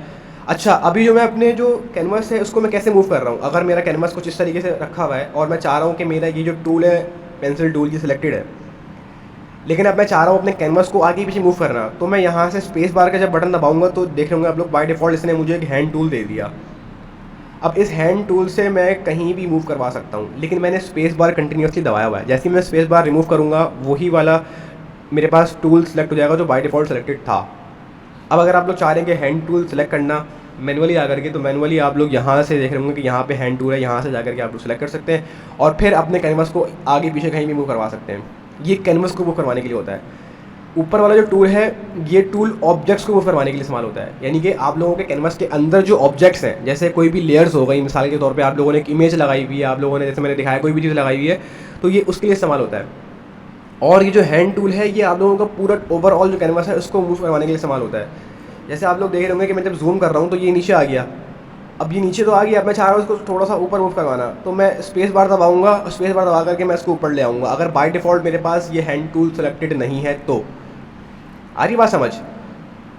अभी तक हमने बहुत सारे टूल्स देखे जिसमें हमने देखा मूव टूल के बारे में, लेसो टूल के बारे में, क्रॉप टूल के बारे में, आई ड्रॉपिंग टूल के बारे में। अब हम देख रहे हैं पेंसिल टूल के बारे में।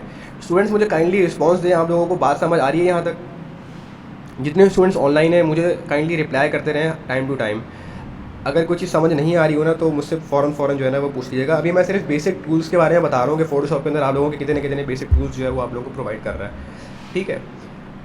अच्छा, अब पेंसिल टूल के बारे में जैसे मैंने जिक्र किया कि सबको पता ही होगा कि पेंसिल टूल का काम क्या होता है। अभी यहाँ पे बाय डिफ़ॉल्ट जो मेरा साइज़ है वो बहुत छोटा 1 पिक्सल सेलेक्ट हुआ हुआ है, मैं इसको थोड़ा सा बड़ा कर लूँगा, लेकिन ये बहुत बड़ा हो जाएगा, छोटा ही रहने देते हैं इसको, ठीक है।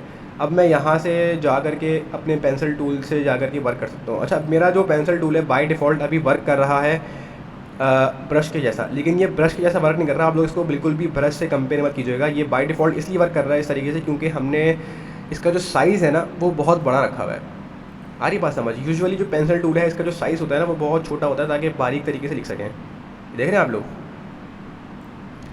अगर यहाँ पे आप लोगों को कुछ भी अपनी साइन वगैरह बनानी है या कुछ भी आप लोगों को क्रिएट करना है तो ये उसके लिए इस्तेमाल होता है, ठीक है। बाकी सारे ऑप्शंस वही हैं यहाँ पे। लेयर्स सॉरी, यहाँ पे जो मोड का ऑप्शन है सारा वही है। ओपेसिटी का ऑप्शन वही है कि ओपेसिटी आप लोगों को कितनी रखनी है। स्मूथिंग इफेक्ट का ऑप्शन वही है यहाँ पे। आ रही बात समझ? तो कुछ पेंसिल टूल का काम कुछ यही होता है। अच्छा, अब अगर मैं यहाँ से देखूँ तो मेरे पास आता है इसके नीचे colour replacement tool. Colour replacement tool इस्तेमाल होता है किसी भी कलर्स को बाय डिफ़ॉल्ट सेलेक्ट करके यूज़ करने के लिए। अब जैसे हमने जो है यहाँ पर एक इमेज यूज़ करी हुई थी, याद होगा आप लोगों को, तो बाय डिफ़ॉल्ट इसने उसी इमेज का कलर ले करके यहाँ पे जो मेरी जो अंदर जितने भी मैंने यहाँ पे जो मैंने ड्रॉ किया हुआ है ब्रश टूल से, ये बाय डिफ़ॉल्ट उसके अंदर फिल कर देगा कलर्स को। आ रही बात समझ? इस टूल का भी हम यूज़ नहीं करते प्रोफेशनली डिज़ाइनिंग करते हुए, कि जस्ट उन्होंने एक्सेस टूल्स दिए हुए हैं कि अगर आप लोगों का भी यूज़ करना हो तो।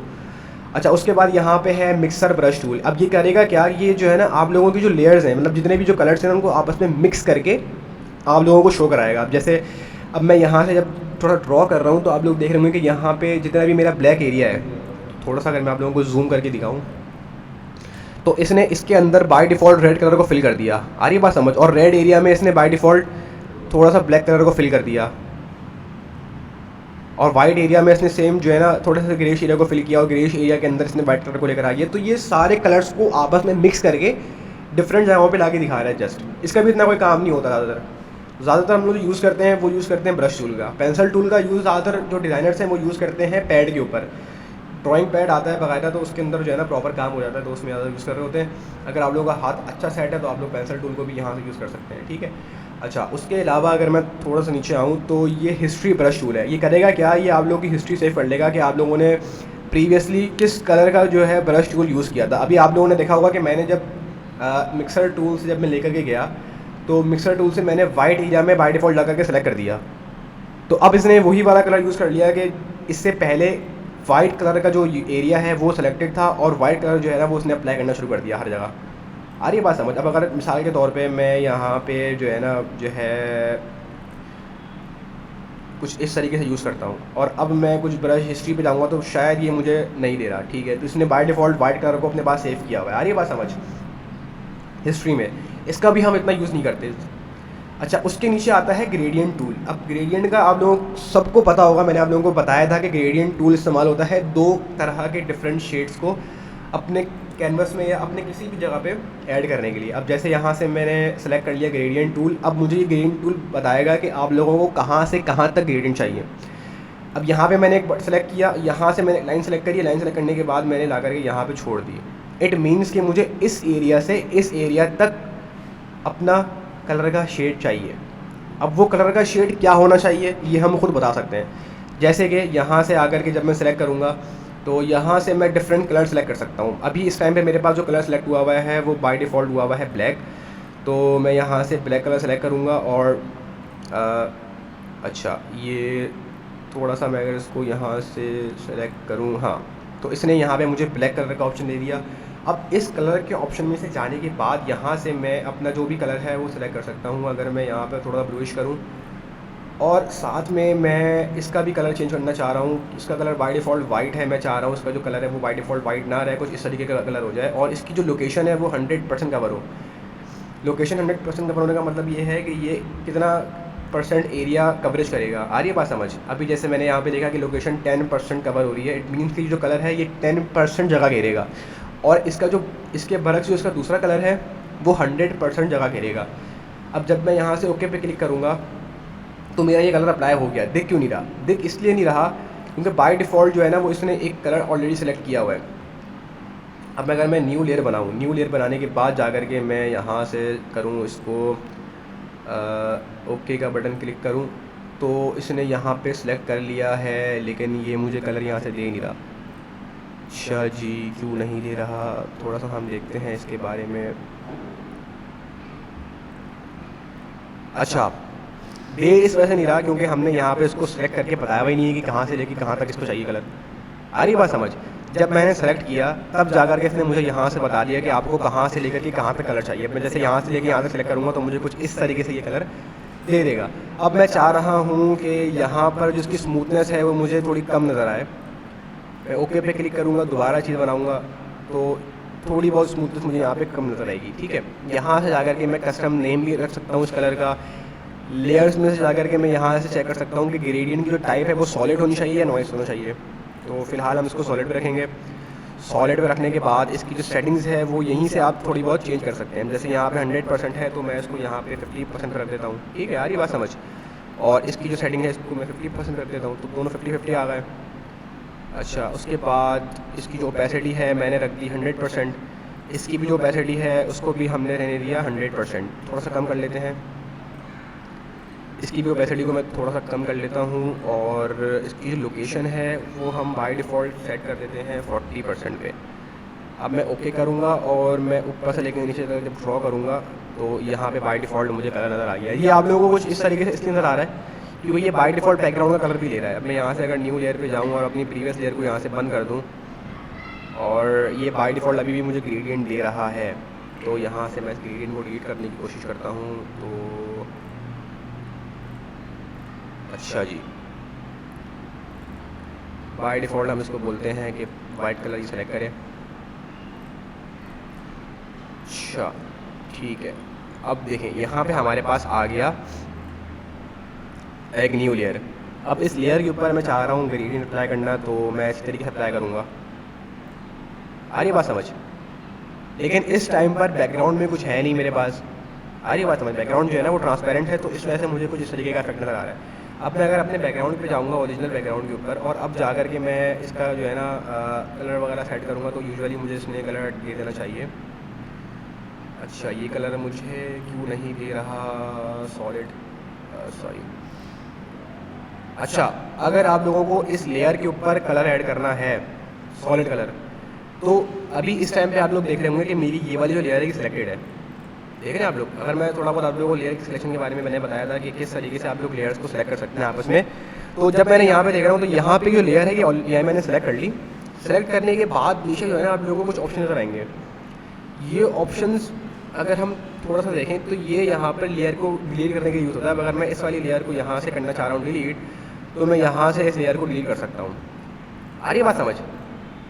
ये लेयर को जस्ट डिलीट करने के लिए इस्तेमाल होता है। इसके बराबर वाला जो ऑप्शन है ये इस्तेमाल होता है एक न्यू लेयर को क्रिएट करने के लिए। जब मैं इस पर क्लिक करूँगा तो आप लोगों ने जैसे देखा होगा कि एक न्यू लेयर मेरे पास बाय डिफ़ॉल्ट क्रिएट हो गई। आ रही बात समझ? इसके बराबर वाला जो ऑप्शन है ये यूज़ होता है किसी भी आइटम को, किसी भी ऑब्जेक्ट या किसी भी लेयर्स को आप लोगों को अगर ग्रुप में रखना है तो ये उसके लिए इस्तेमाल होता है, जैसे हम लोगों ने फिग्मा के अंदर भी देखा था। अच्छा, इसके बराबर वाला जो है इसे हम कहते हैं एडजस्टमेंट लेयर। इसके अंदर जो है ना हम डिफरेंट लेयर्स की एडजस्टमेंट कर सकते हैं। अब मिसाल के तौर पे अगर मैं चाह रहा हूँ अपने बैकग्राउंड की जो लेयर है इसके अंदर सॉलिड कलर को फिल करना, तो मैं यहाँ से सॉलिड कलर के ऑप्शन में जाऊँगा और यहाँ से कोई भी एक कलर सेलेक्ट करूँगा और ओके कर दूँगा, तो ये बाय डिफ़ॉल्ट जो है वो यहाँ पे कलर सेलेक्ट कर देगा। अच्छा, अभी यहाँ पे हुआ क्या हुआ कि इसने जो है इस कलर को नहीं लिया। क्यों नहीं लिया देखते हैं। अच्छा, बैकग्राउंड लेयर अप्लाई है। अप्लाई होने के बाद इसमें हमने क्या किया, नॉर्मल है मोड, ठीक है, ओके।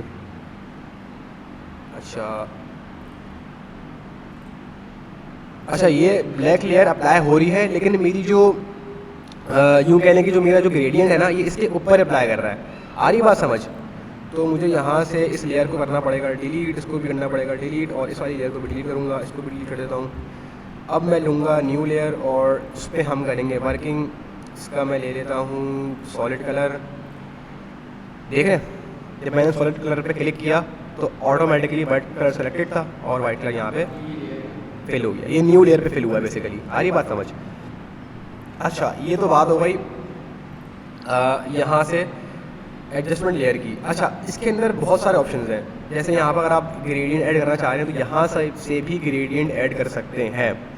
अब ग्रेडियंट के अंदर आप लोगों को एंगल का चाहिए। अगर आप लोगों को जो भी एंगल, जिस भी एंगल पे चाहिए वो आप एंगल यहाँ से सेट कर सकते हैं। उसके अलावा कितने स्केल के ऊपर चाहिए वो भी आप लोग यहाँ से बता सकते हैं।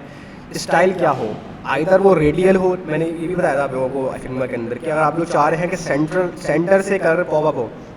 मुझे याद है सर बात जब आप लोगों को पढ़ा रहे थे टेबल वगैरह भी, तो उन्होंने वहाँ पे बताया था कि जब हम लोग डिफरेंट ग्रेडियंट्स ऐड करते हैं तो उसमें सेटिंग्स होती हैं।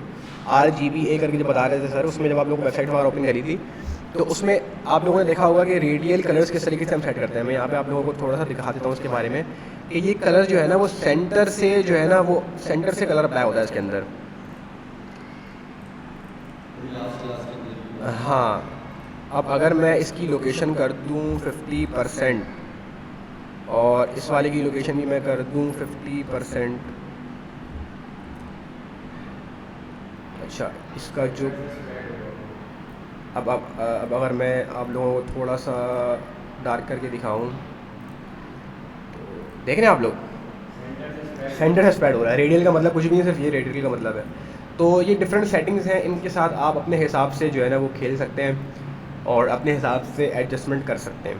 ठीक है, हमारे पास रेडियल होता है, एंगुलर होता है, रिफ्लेक्टेड होता है, डायमंड होता है। ये आप लोग अपने हिसाब से एक्सपेरिमेंट्स कर सकते हैं और यहाँ पे अप्लाई कर सकते हैं। ठीक है, अच्छा उसके बाद जो हमारे पास टूल होता है ये है डॉज टूल। डॉज टूल का काम इतना ज़्यादा वैसे हमारे पास है नहीं, मैं आप लोगों को थोड़ा सा बता देता हूँ। बेसिकली ये लेयर को होता है क्लीन वगैरह करने के लिए। अगर आप लोगों को किसी लेयर को जो है वो थोड़ा सा क्लीन करना है या लेयर के अंदर थोड़ा सा आप लोगों को इफेक्ट डालना है तो बेसिकली उसके लिए इस्तेमाल होता है। अभी यहाँ पे आप लोगों को शायद समझ ना आए क्योंकि यहाँ पे मेरे पास कोई ऑब्जेक्ट है नहीं। मैं अगर ये वाला ऑब्जेक्ट थोड़ा सा यहाँ पे उठा के ले आऊँ, अच्छा इसका साइज़ मैंने जैसे आप लोगों को बताया था Ctrl+T प्रेस करेंगे तो बाय डिफ़ॉल्ट ये आप लोगों को जो है ना वो सेक्शन दे देगा। छोटा करेंगे यहाँ से आप लोग लेयर को और फिर अपने कैनवस के अंदर ला करके इसको प्लेस कर देंगे। आ रही बात समझ?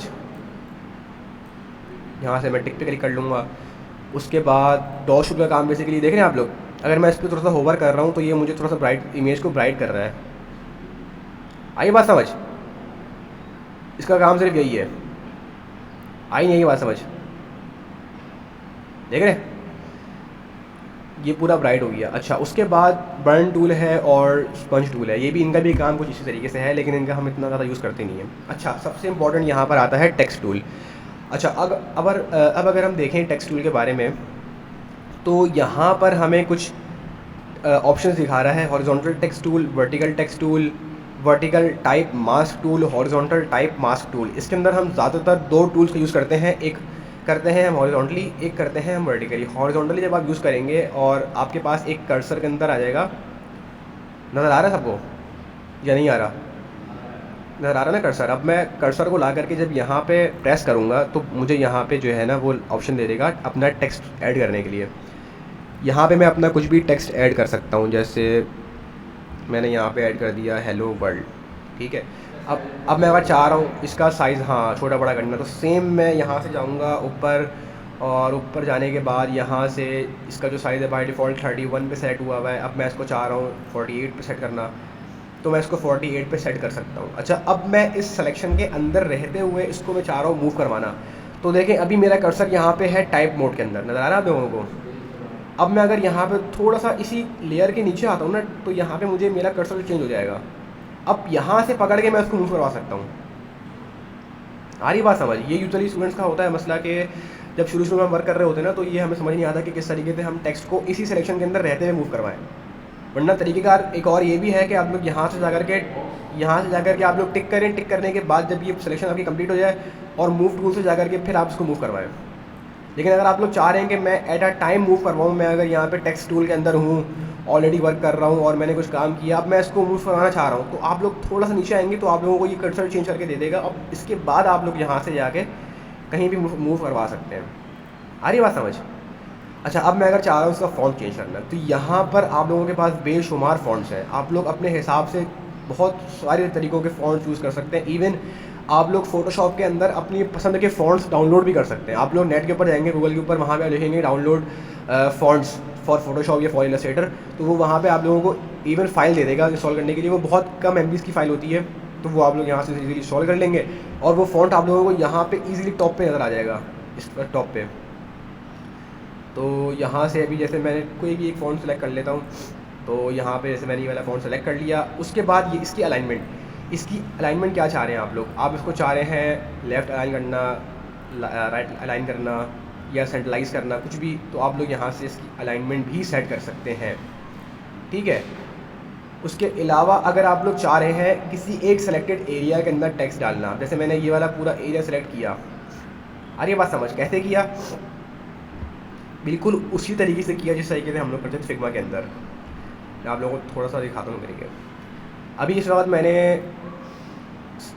टेक्स्ट टूल को सेलेक्ट किया, करने के बाद इसने मुझे दे दिया कर्सर ये वाला। अब मैंने आप लोगों को क्या बताया कि आप लोग जब कर्सर ले आकर के यहाँ पर क्लिक करेंगे तो ऑटोमेटिकली आप लोगों का कर्सर वहाँ पे ब्लिंक हो जाएगा और आप लोग वहाँ पे अपना टेक्स्ट ऐड कर सकते हैं। लेकिन अगर आप लोगों ने बोला कि नहीं, मैं चाह रहा हूँ किसी एक प्रॉपर फ्रेम के अंदर अपने टेक्स्ट को डालना, जैसे हम करते थे फिग्मा के अंदर, तो आप लोगों को इसको राइट क्लिक करके रखना है और रखने के साथ आप लोगों ने इसको ड्रैग करना है, तो ये आप लोगों को फ्रेम दे देगा सेलेक्ट करके। राइट क्लिक करके रखना है और करके रखने के साथ आप लोगों ने इसको ड्रैग करना है। जब आप ड्रैग करेंगे जितने भी एरिया के अंदर, वो इस एरिया के अंदर आप लोगों को दे देगा अपना टेक्स्ट ऐड करने के लिए। बाय डिफ़ॉल्ट मैं अगर टेक्स्ट ऐड करूँगा तो वो उतने ही एरिया के अंदर टेक्स्ट मेरा ऐड होगा, इससे ज़्यादा वो बढ़ेगा ही नहीं आगे। आ रही है बात समझ? तो ये इसके कुछ फ़ायदे हैं। अच्छा, अब मैं यहाँ से टिक कर लेता हूँ। अच्छा, अब हम लोगों ने देखा कि हम हॉरिजॉन्टल टूल को कैसे यूज़ करते हैं। बोर तो नहीं हो रहे आप लोग, या बोरियत हो रही है?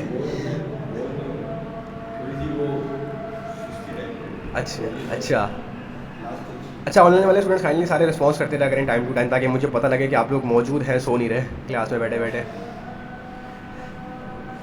ठीक है। उसके बाद यहाँ पर है vertical type tool. Vertical type tool जैसे नाम से जाहिर हो रहा है, वर्टिकली टाइप करने के लिए इस्तेमाल होता है। मैंने जैसे यहाँ पे लगा के इसको क्लिक किया, क्लिक करने के बाद इसने मुझे ऑटोमेटिकली सजेस्ट कर दिया कि जो मेरा टेक्स्ट है वो किस तरीके से लिखाएगा। अब अगर मैं यहाँ पे अपने टेक्स्ट को ऐड करूँ तो देख रहे हैं आप लोग, वर्टिकली वो लिखा रहा है। अरे बात समझ, ये ज़्यादातर इस्तेमाल होता है कि आप लोगों को कभी भी किसी भी टाइम पे वर्टिकल टेक्स्ट ऐड करना है, तो ये प्रॉपर अलाइन करके आप लोगों के टेक्स्ट को यहाँ ऐड करेगा बाय डिफ़ॉल्ट। सॉरी, हाँ, उसी टेक्स्ट को ये नीचे की साइड पे ऐड करता चला जाएगा, एक एक लेटर नीचे लेके जाएगा। ठीक है। अच्छा, ये हमने देख लिया यहाँ पर। उसके बाद सबसे इम्पॉर्टेंट यहाँ पे एक टूल आता है जिसका नाम है शेप्स टूल। शेप्स टूल के ज़रिए, ये वही टूल है जिस तरीके से मैंने आप लोगों को फिग्मा के अंदर बताया था कि किस तरीके से आप लोग फिग्मा के अंदर शेप्स को ऐड कर रहे थे। आ रही बात समझ? अगर आप लोगों ने फिग्मा के अंदर थोड़ी बहुत प्रैक्टिस करी हो तो आप लोगों को पता होगा कि आप लोग वहाँ से डिफरेंट टूल्स ऐड कर रहे होते थे। अब जैसे मैं यहाँ पर चाह रहा हूँ, मैंने अभी यहाँ पर रेक्टेंगल टूल को सिलेक्ट कर लिया। ठीक है। अब मैं चाह रहा हूँ यहाँ पर एक बटन को बनाना, तो यहाँ से मैं रेक्टेंगल को सिलेक्ट करूँगा और बाय डिफ़ॉल्ट ये मुझे एक रेक्टेंगल यहाँ पे ला के दिखा देगा। आई बात समझ या नहीं आई? सिंपल है, कुछ भी नहीं है, आपने जस्ट यहाँ पे रेक्टेंगल को सिलेक्ट कर लिया। ठीक है। इसी तरीके से यहाँ पे मल्टीपल टूल्स हैं मेरे पास। जैसे यहाँ पर आता है एलिप्स का टूल। अब एलिप्स के टूल के अंदर जाने के बाद आप लोग इस तरीके से करके कुछ एलिप्स ड्रॉ कर सकते हैं।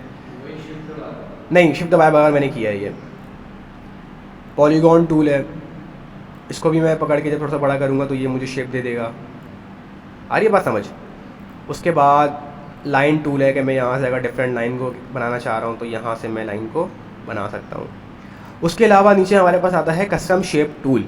अब अगर आप लोग चाह रहे हैं कि भाई मैं अपने हिसाब से कोई शेप ऐड करना चाह रहा हूँ, मैं इनमें से कोई शेप ऐड नहीं करना चाह रहा, मुझे अपने हिसाब से कोई शेप चाहिए, तो ऊपर आप लोगों को नज़र आ रहा होगा कि ऊपर वाले पैनल के अंदर यहाँ पे आप लोगों के पास कुछ शेप्स के ऑप्शन ये आपको देता है। अब जैसे मैं यहाँ पे बाय डिफ़ॉल्ट अगर मैं यहाँ पे इसको पकड़ के ड्रैग करूँगा तो इसने मुझे बाय डिफ़ॉल्ट, क्योंकि यहाँ पे एक एनिमल सेलेक्ट हुआ था तो उसने मुझे एनिमल दे दिया। अब अगर मैं यहाँ से लीफ के ऑप्शन में जाऊँगा तो मुझे डिफरेंट तरह के यहाँ से लीव्स दे देगा ये, कि भाई अगर मैं ये वाला लीफ बनाना चाह रहा हूँ या ये वाला प्लांट ड्रॉ करना चाह रहा हूँ तो इस तरीके से करके मैं यहाँ से इसको ड्रॉ कर सकता हूँ। आ रही बात समझ या नहीं आ रही? अच्छा ठीक है, तो इसका काम जस्ट यही है। अच्छा ये टूल वैसे ज़्यादातर हम यूज़ करते नहीं है, ज़्यादातर हम शेप्स का ही टूल का यूज़ कर रहे होते हैं, रेक्टेंगल, ट्रायंगल, एलिप्स वगैरह का यूज़ कर रहे होते हैं हम, ठीक है। अच्छा एक सेकंड रुकिएगा थोड़ा सा।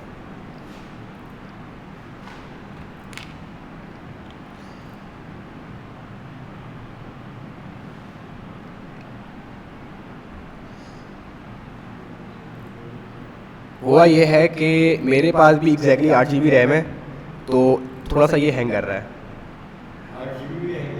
8 GB इसलिए हैंग कर रहा है क्योंकि यहाँ पे मैंने 1080 प्लस पे रिकॉर्डिंग लगाई हुई है, उसके अलावा मैंने फिर यहाँ पे जो है ना गूगल मीट भी ओपन करी हुई है।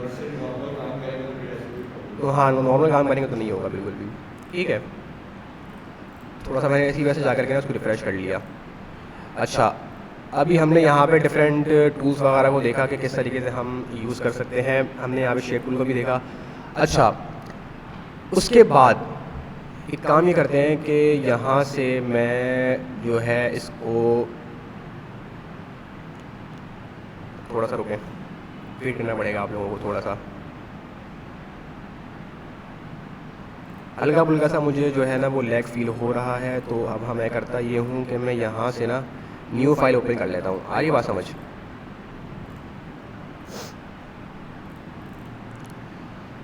ठीक है। अच्छा अब हम अभी हमने देखा यहाँ पे डिफरेंट टूल्स, नहीं डिफरेंट टूल्स आप बना सकते हैं कस्टम से, एलिप्स वगैरह तो आप लोगों को वैसे यहाँ से भी मिल जाएगा, ठीक है। अच्छा उसके बाद आप लोगों के पास जूम टूल है। जब जूम टूल को मैं क्लिक करूँगा, क्लिक करने के बाद मैं जब जहाँ क्लिक करूँगा उतना एरिया को ये जूम करता चला जाएगा। और ऊपर से जब मैं जूम आउट टूल सेलेक्ट करूँगा ऊपर से, यहाँ पे जब मेरा माउस अगर आप लोग देख रहे हो, जहाँ जहाँ जिस एरिया में मैं सेलेक्ट करूँगा वहाँ से वो जूम आउट होना शुरू हो जाएगा। इसका वैसे हम इतना यूज़ करते नहीं है, यूजुअली हम कंट्रोल प्लस और कंट्रोल माइनस यूज़ कर रहे होते हैं। आ रही बात समझ? ठीक है, अभी भी जैसे मैंने कंट्रोल प्लस से ही जूम किया इसको। उसके बाद यहाँ पे आता है रेक्टेंगुलर सिलेक्शन टूल। इसका काम क्या है? इसका काम ये है कि रेक्टेंगुलर पार्ट के अंदर ये आप लोगों को एक सिलेक्शन दे देगा। देख रहे हैं आप लोग, ये आप लोगों की आ गई सिलेक्शन। अब मैं अगर इसके अंदर चाह रहा हूँ कोई भी कलर ऐड करना, तो मैं कैसे ऐड कर सकता हूँ? मैं कुछ इस तरीके से ऐड कर सकता हूँ। आई बात समझ? अच्छा उसके अलावा मेरे पास यहाँ पर आता है elliptical selection tool. It means कि मैं अगर एलिप्टिकल एरिया के अंदर सिलेक्शन करना चाह रहा हूँ अपनी, तो यहाँ से मैं एलिप्टिकल एरिया के अंदर सिलेक्शन करके इसके अंदर डिफरेंट कलर्स को ऐड कर सकता हूँ। आई बात समझ या नहीं आई? अच्छा एक चीज़ मुझे यहाँ पे एक और बतानी थी कि जब आप लोग, मैं यहाँ से कैसे कलर को फिल सेलेक्ट कर रहा हूँ, मैं यहाँ से राइट क्लिक कर रहा हूँ। राइट क्लिक करने के बाद मुझे यहाँ पे ये ऑप्शन नज़र आ रहे हैं, फिल का, स्ट्रोक का, content aware fill, content aware fill. अभी आप लोगों को नहीं पता लगेगा, ये मैं आप लोगों को आगे चल के बताऊँगा, क्योंकि ये चीज़ें होती हैं इमेजेस के लिए इस्तेमाल करने के लिए, ये इनमें इस्तेमाल करने का फ़ायदा भी नहीं है, ठीक है। सेलेक्ट एंड मास्क का ऑप्शन नज़र आता है कि किसी भी चीज़ की अगर आपको मास्किंग करनी है, ठीक है। Feathers, selection inverse. अच्छा अब सिलेक्शन इन्वर्स का काम क्या होता है कि अब जैसे मेरी ये वाली लेयर सेलेक्ट है, अब जैसे ही मैं सिलेक्शन इन्वर्स करूँगा तो बाय डिफ़ॉल्ट इसने अंदर वाले एलिप्स को छोड़ करके इसके बाहर वाले सारी चीज़ों को सिलेक्ट कर लिया। मैं अगर आप लोगों को थोड़ा जूम करके दिखाऊं, ये देख रहे हैं आप लोग, एजेस सेलेक्ट हुए हैं सारे, एलिप्स भी सिलेक्ट है क्योंकि एलिप्स के रेफरेंस से इसने सेलेक्ट किया है बाहर वाली चीज़ों को। हाँ अब मैं जैसे यहाँ पे फिल पे जब मैं क्लिक करूँगा और मैं यहाँ से किसी भी और कलर को ऐड करता हूँ, तो उसको करना क्या चाहिए कि इसको बाहर वाली साइड पे कलर इसने ऐड कर दिया। आई बात समझ? ये काम है इसका, ठीक है। अच्छा उसके बाद यहाँ पर हमने देखा कि स्ट्रोक्स। अब अगर आप लोग यहाँ पे स्ट्रोक्स ऐड करना चाह रहे हैं, स्ट्रोक्स मैंने आप लोगों को बताया था फिग्मा के अंदर भी कि कुछ भी नहीं होता, जस्ट उसकी जो कह लें कि बाहर की जो बाउंड्री है उसके अंदर स्ट्रोक ऐड हो जाएगा। तो अब यहाँ पे मैंने जैसे आप लोगों को थोड़ा सा जूम करके दिखाऊँ तो यहाँ पे एक स्ट्रोक ऐड हो गया। अच्छा अभी जो है ना वो बाय डिफ़ॉल्ट शेप सेलेक्ट है। अब देखें, देख रहे हैं आप लोग, ये स्ट्रोक यहाँ पर ऐड हो गया। तो ये काम होता है इसके अंदर कुछ स्ट्रोक्स अगर आप लोग ऐड करना चाह रहे हैं तो। उसके बाद यहाँ पे सिंगल रो है और सिंगल कॉलम है। सिंगल रो और सिंगल कॉलम के अंदर अगर आप लोग सेलेक्ट करना चाह रहे हैं तो यहाँ से कर सकते हैं, इसका बताने की इतनी ज़रूरत है नहीं। अच्छा, उसके बाद यहाँ पे सबसे इंपॉर्टेंट टूल आता है ऑब्जेक्ट सिलेक्शन टूल। ये आप लोगों को अभी इस टाइम पे नहीं समझ आएगा जब तक कि मैं यहाँ पे की इमेज ओपन नहीं कर लेता अपने पास। अच्छा जी, मैं यहाँ पे कोई इमेज सेलेक्ट कर लेता हूँ। अच्छा जी, कोई एक अच्छी सी इमेज ऐसी हम ले लेते हैं जिसमें ऑब्जेक्ट हमारे पास वाज़े नज़र आ रहा हो।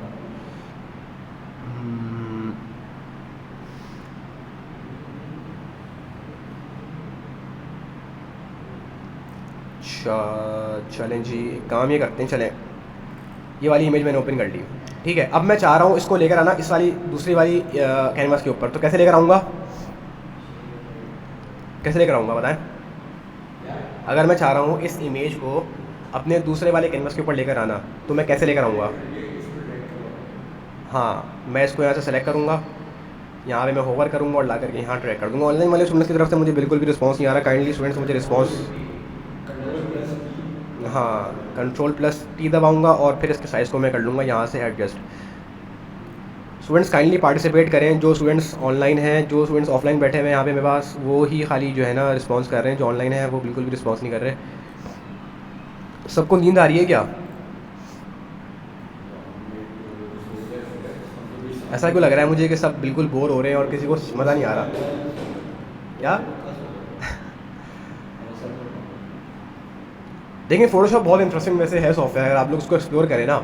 अभी क्योंकि मैं सिर्फ बेसिक टूल्स के बारे में बता रहा हूँ तो हो सकता है कि आप लोगों को थोड़ी सी हो रही हो बोरियत, लेकिन ये चीज़ें अगर आप लोगों की स्ट्रॉन्ग होगी ना बेसिक, तभी आप लोग अच्छे और बड़े प्रोफेशनल डिज़ाइन बना सकते हैं। अगर आप लोगों की बेसिक अच्छी होगी ना, सॉरी, हाँ, अब जैसे अगर आप लोगों की बेसिक अच्छी है ना, या अगर आप लोगों की बेसिक स्ट्रॉन्ग नहीं है तो फिर आप लोग हर जगह जाके अटकेंगे। जो भी आप काम कर रहे होंगे ना उस पर आप लोग जाके बार बार अटकेंगे कि यार मैं ये कैसे करूँ, ये कैसे करूँ, इसको मैं कैसे मूव करवाऊँ या इसको मैं कैसे सेलेक्ट करूँ। तो बेसिक का सेलेक्ट होना बहुत ज़रूरी है।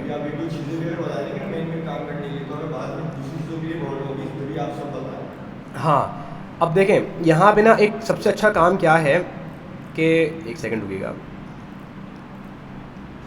सबसे अच्छा मैं आप लोगों को एक चीज़ बताता हूँ यहाँ पे कि जब भी आप कोई एक नया ऑब्जेक्ट अपने पास ऐड करें ना कैनवास के अंदर, तो आप हमेशा एक न्यू लेयर बना लें।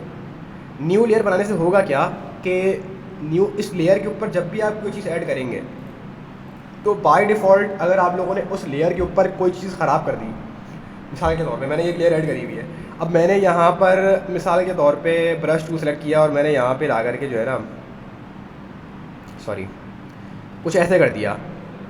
अब मैं बोलूँ यार ये तो मेरा हो गया यहाँ पे, अब मैं इसको कैसे रिमूव करूँ ना? एक तो तरीक़ेकार ये है कि मैं Ctrl+Z दबा दूँ, लेकिन अगर आपने बहुत ज़्यादा फंड मार दिया है तो कर ये सकते हैं आप कि डायरेक्टली यहाँ से इस लेयर को रिमूव कर सकते हैं। आ रही बात समझ? तो जब भी अपना काम करें एक न्यू लेयर के ऊपर बना के करें, ताकि जब भी कोई, हाँ, डायरेक्टली जाकर के मैं यहाँ से इस लेयर को डिलीट कर सकता हूँ। बाय डिफ़ॉल्ट वो बैकग्राउंड के ऊपर जाकर के सेव नहीं होगा। नहीं, हाँ, न्यू लेयर से बनाने का फ़ायदा मैं आपको वही बता रहा हूँ कि बैकग्राउंड के ऊपर काम करने से, अब देखिए जैसे बैकग्राउंड सिलेक्टेड है, अब बैकग्राउंड के ऊपर सारा काम हुआ हुआ ये, अब जब मैं बैकग्राउंड रिमूव करूँगा ना तो बाय डिफ़ॉल्ट सारी की सारी चीज़ें मेरी रिमूव हो जाएंगी। मुझे करना क्या चाहिए था, मुझे करना ही चाहिए था कि मुझे हर पॉइंट के ऊपर एक न्यू लेयर बनानी चाहिए थी।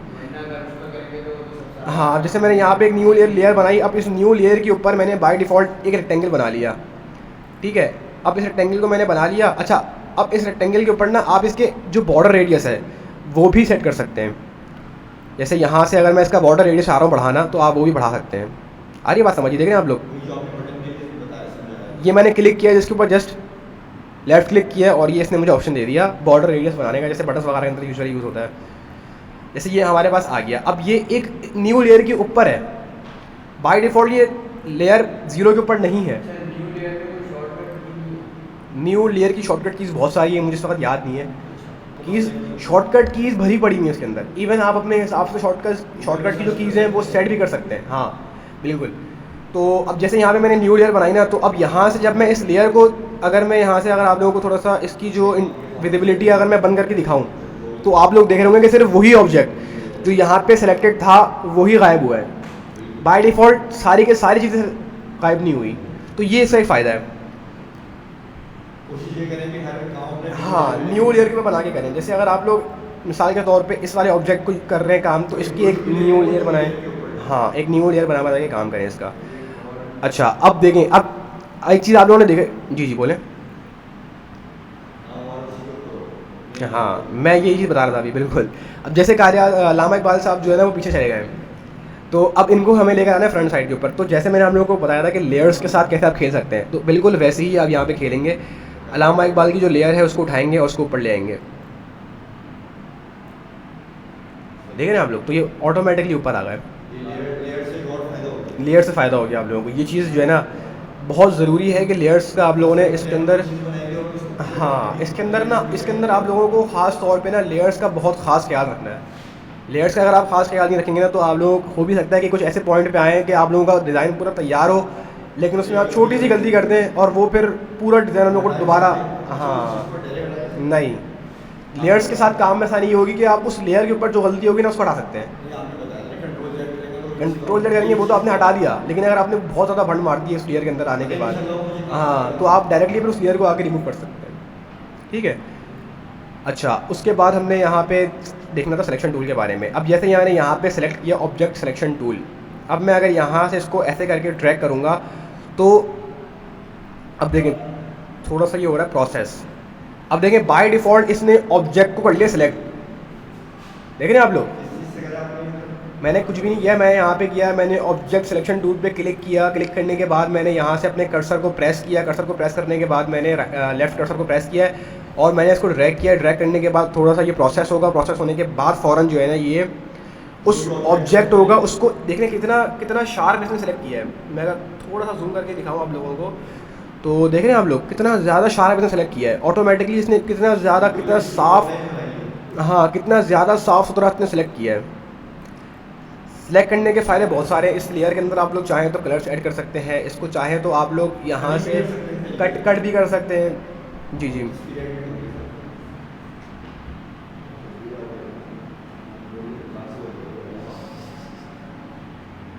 नहीं नहीं ना, देखें ना अभी अल्लामा इकबाल की लेयर के पीछे बहुत सारे ऑब्जेक्ट्स ऑलरेडी हैं इस टाइम पर, तो उसने उसको सेलेक्ट नहीं किया। अच्छा, अगर आप ये कह रहे हो कि एक ही इमेज हो, उसी इमेज के अंदर ही चीज़ें हो ना, अच्छा ठीक है, मैं काम ये करता हूँ, मैं कोई ऐसी इमेज ले आता हूँ, ये क्योंकि मेरे पास बाय डिफ़ॉल्ट पीएनजी थी तो इसने उसको सेलेक्ट कर लिया इमेज, लेकिन ऐसी हो, नहीं, ज़रूरी नहीं है। अब जैसे यहाँ पर मुझे इमेजेस देखें कुछ ऐसी होनी चाहिए जिसके अंदर ना ऑब्जेक्ट वाजे हो, क्योंकि बाय डिफ़ॉल्ट फ़ोटोशॉप अक्सर होगा जिसमें ऐसा भी होता है कि ना वो मतलब सेलेक्ट करने के लिए मसला करता है। जैसे मैं ये वाली इमेज यहाँ पे ले आता हूँ, अब इस इमेज को उठा करके मैं चाह रहा हूँ अपने कैनवस के अंदर लेकर आना, यहाँ पे लेकर आ गया इसको, बाय डिफ़ॉल्ट ये एक न्यू लेयर के ऊपर आ गई है, देखें आप लोग, तो मुझे यहाँ पे लेयर सेलेक्ट करने की ज़रूरत नहीं है। अच्छा, अब मुझे करना क्या है, एक सेकंड, सबसे पहले तो मैं क्या करूँगा, साइज़ छोटा करने के लिए मैंने आप लोगों को क्या बताया था, साइज़ छोटा करने के लिए क्या बताया था मैंने आप लोगों को, control T for tiger, P नहीं है, टी, हाँ, कंट्रोल प्लस टी। अब देखें आप लोग, देखा आप लोगों ने, नहीं आया होगा समझ में, तो दोबारा करता हूँ, एक सेकंड,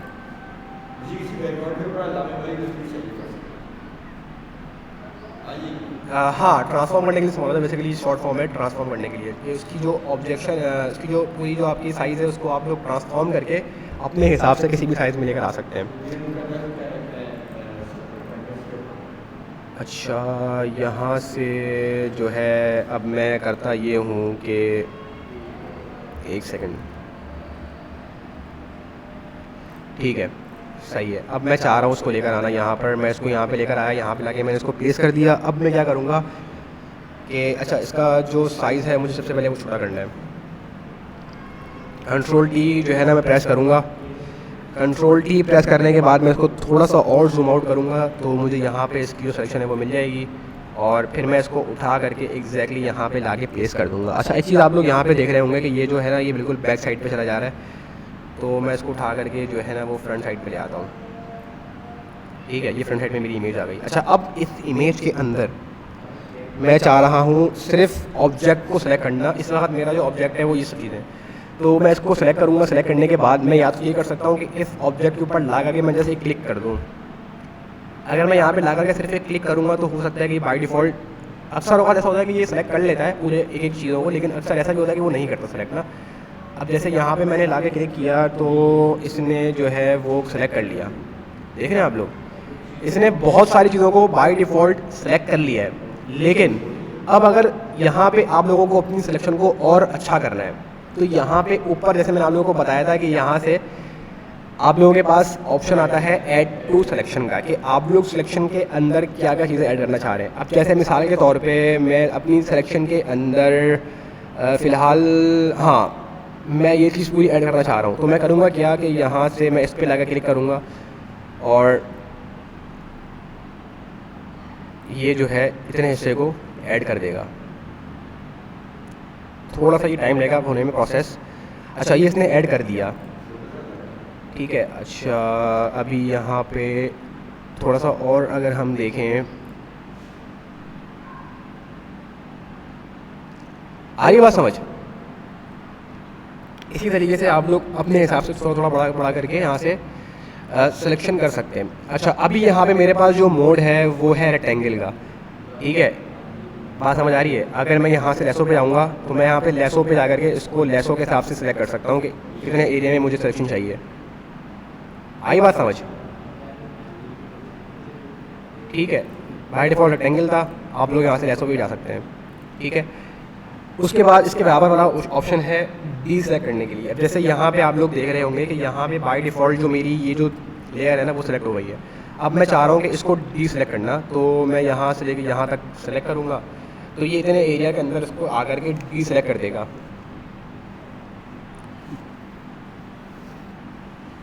हाँ बिल्कुल। अब देखें, इसको कुछ भी नहीं करना, आपने यहाँ से लेकर आना है, इसको आपने थोड़ा सा सेलेक्ट करना है, ये यहाँ से सेलेक्ट कर लेगा इसको ऐड सिलेक्शन से। यही बात समझ? अब मैं अगर लेसो टूल से करूँगा, लेसो टूल से मेरी सिलेक्शन और जो है ना वो स्मूथ हो जाएगी।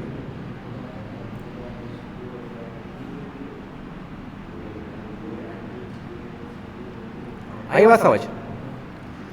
तो इस तरीके से आप अपनी जो सिलेक्शन है उसके साथ खेल सकते हैं और उनको सेलेक्ट कर सकते हैं।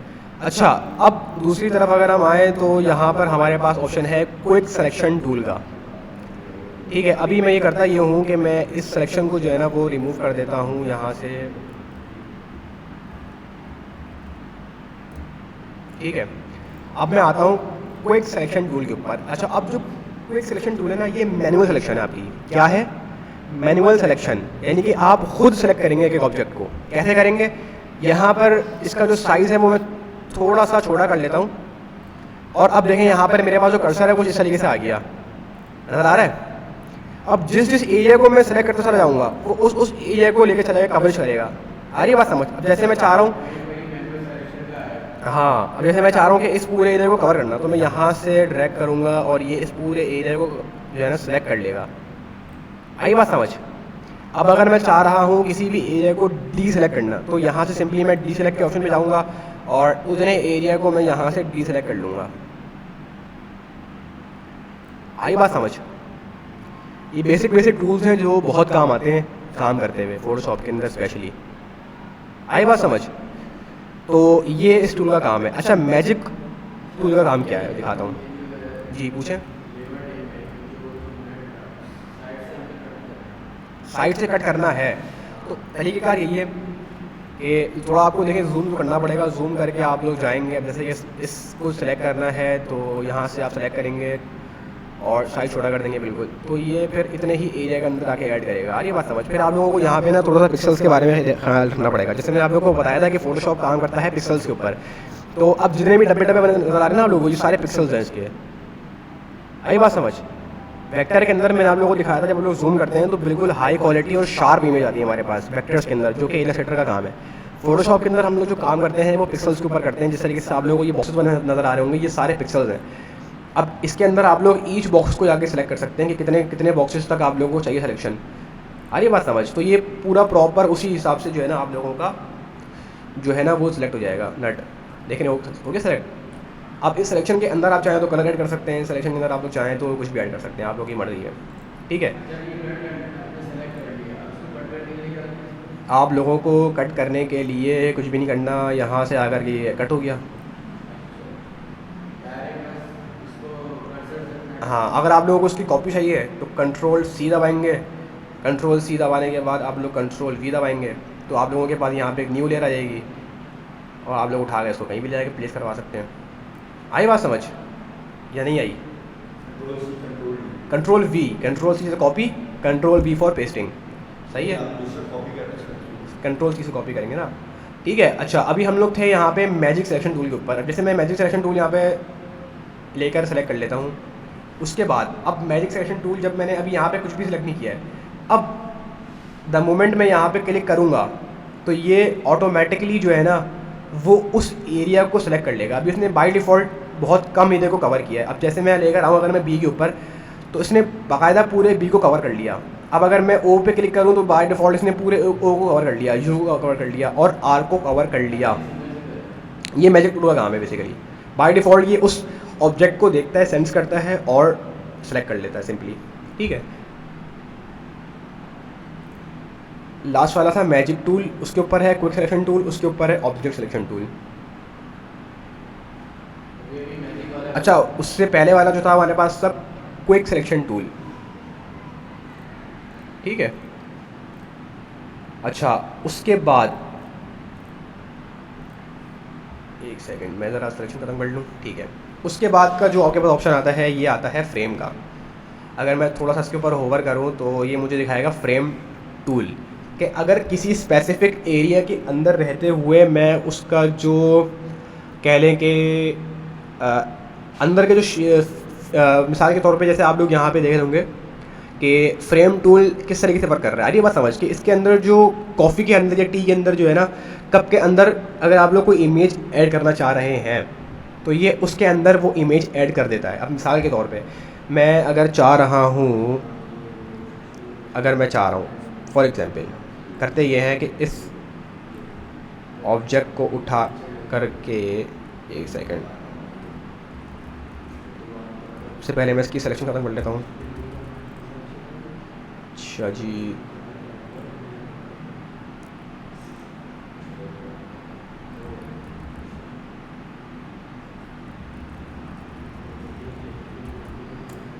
ठीक है। अच्छा, अब देखें, अब मैं क्या चाह रहा हूँ, मैं थोड़ा सा इनको यहाँ से डिलीट कर देता हूँ।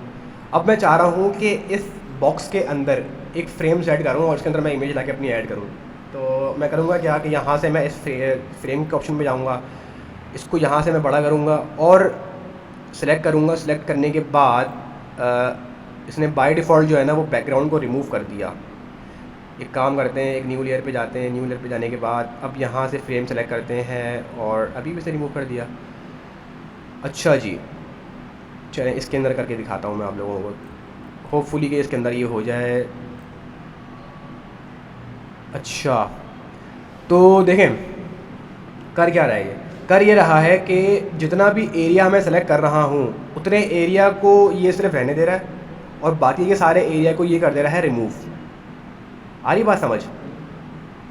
जैसे आप लोगों ने देखा यहाँ पे क्या किया इसने कि मैंने जो है वो इतने एरिया को सिलेक्ट किया, तो इतने एरिया को सिलेक्ट करने के बाद इसने क्या किया कि इसने इतने एरिया के अंदर सबसे पहले एक तो कर ली सिलेक्शन। अब इसने यहाँ पे देखें, यहाँ पे इसने क्या किया, यहाँ पे ना इसने एक फ्रेम बना लिया। मैं थोड़ा सा अगर आप लोगों को जूम करके दिखाऊँ, पहले वो कर रहा था बाय डिफ़ॉल्ट बैकग्राउंड को रिमूव। क्यों? क्योंकि मेरी जो बाय डिफ़ॉल्ट लेयर थी वो कोई और सेलेक्ट हुई हुई थी, लेकिन अब हम काम कर रहे हैं एक न्यू लेयर के ऊपर, तो ये भी फ़र्क पड़ता है। आ रही बात समझ? तो इसी वजह से मैंने आप लोगों को कहा कि लेयर्स का आप लोगों को फ़ोटोशॉप में बहुत ख़ास ख्याल रखना है। अब देखिएगा, यहाँ से मैंने एक फ्रेम सेलेक्ट किया। फ्रेम सेलेक्ट करने के बाद मैं यहाँ से इसको बता सकता हूँ कि मुझे कितना बड़ा चाहिए, कितना छोटा चाहिए। ठीक है। तो अब इसके अंदर यहाँ से मैं किसी भी इमेज को लाके ऐड कर सकता हूँ। अब मैं जैसे यहाँ पे ओपन करता हूँ किसी भी इमेज को, और चलें ये वाली इमेज हम यूज़ कर लेते हैं।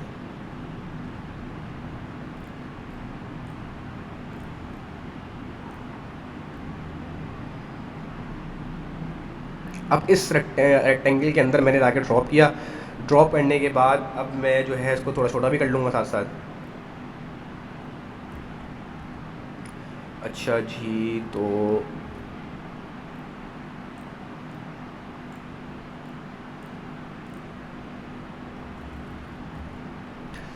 अच्छा, ये बाय डिफ़ॉल्ट जो है वो शायद नहीं ले रहा, पता नहीं क्यों नहीं ले रहा, मुझे समझ नहीं आई ये बात। खैर, इसकी सबसे बड़ी वजह ये है कि देखें जिस तरीके से सर्कुलर ऑब्जेक्ट के अंदर इसने दिखाया आप लोग करके, अभी हम लोग कर क्या रहे हैं, अभी हम लोग किसी रैंडम ऑब्जेक्ट के अंदर करने की कोशिश करें सिलेक्शन। तो फ़ोटोशॉप में अक्सर औक़ात ऐसा ब्लंडर आया रहता है कि वो बाय डिफ़ॉल्ट जो अपने इसने टूल सेट किए हैं वो उसी के अंदर वर्क करता है। जैसे यहाँ पे अगर मैं देखूँ आप लोगों को, तो यहाँ पे आप लोग थोड़ा सा देख रहे होंगे एनिमेशन कि ये कॉफ़ी के कप के अंदर इन्होंने की हुई एनिमेशन। आ रही बात समझ? तो हो सकता है कि कॉफ़ी के कप के अंदर ही ये प्रॉपर वर्क करता हो, उसके अलावा ये वर्क नहीं करता हो। आई डोंट नो इसकी क्या वजह है। वैसे मैं यूजुअली इसको बहुत ना होने के बराबर यूज़ करता हूँ, मतलब मैं यूज़ नहीं करता इसको ज़्यादातर। और आप लोग भी अगर मतलब वर्किंग करेंगे तो हो सकता है कि बहुत कम जो है जगहों पे ये काम आए। बहरहाल, थोड़ा सा हम चलते हैं आगे की साइड पे। स्पॉट हीलिंग टूल, ये स्पॉट हीलिंग टूल यूजुअली इस्तेमाल होता है कोई स्पॉट्स वगैरह हैं तो उनको हील करने के लिए। अभी फ़िलहाल हमारे पास कोई ऐसा स्पॉट है नहीं जिसको हील करना है, तो इस वजह से आप लोगों को समझ में ना आए। अगर इस इमेज पे मैं जाके थोड़ा सा देखूँ तो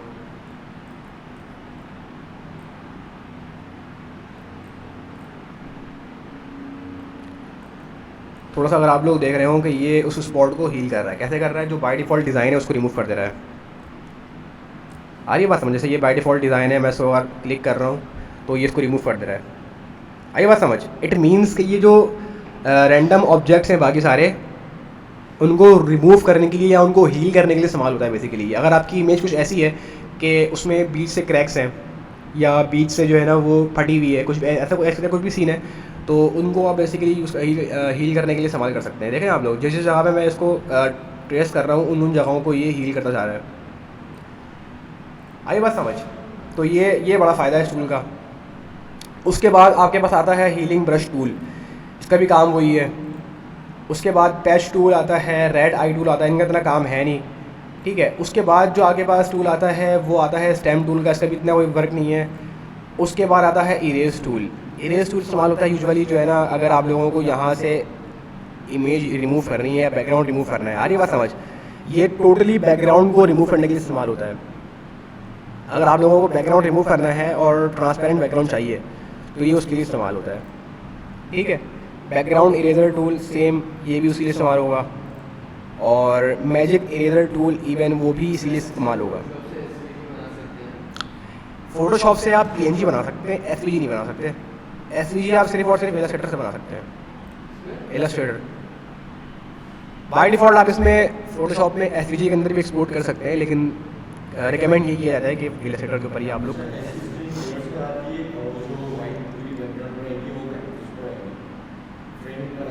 समझा नहीं मैं आपकी बात।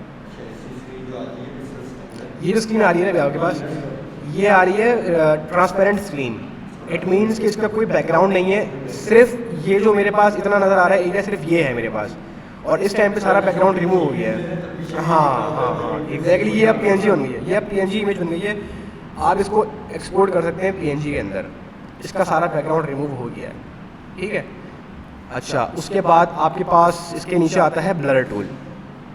ब्लर टूल काम आता है यूजुअली बैकग्राउंड को ब्लर करने के लिए। जैसे यहाँ पे जो इमेज है, ये होपफुली यहाँ पे आप लोगों को समझ नहीं आ रहा होगा, क्योंकि थोड़ा सा अगर मैं यहाँ पे अप्लाई करके दिखा दूँ। अच्छा, वाइड स्क्रीन में आप लोगों को बताया था ना कि बैकग्राउंड आप लोगों को सेलेक्ट करना है, कोई भी लेयर जानी है, और लेयर जाने के बाद आप लोगों को यहाँ से सॉलिड कलर में जाने के बाद आप लोगों को कोई भी कलर सेलेक्ट कर लेना है, तो आप लोगों के पास वाइट कलर का कोई भी आ जाएगा।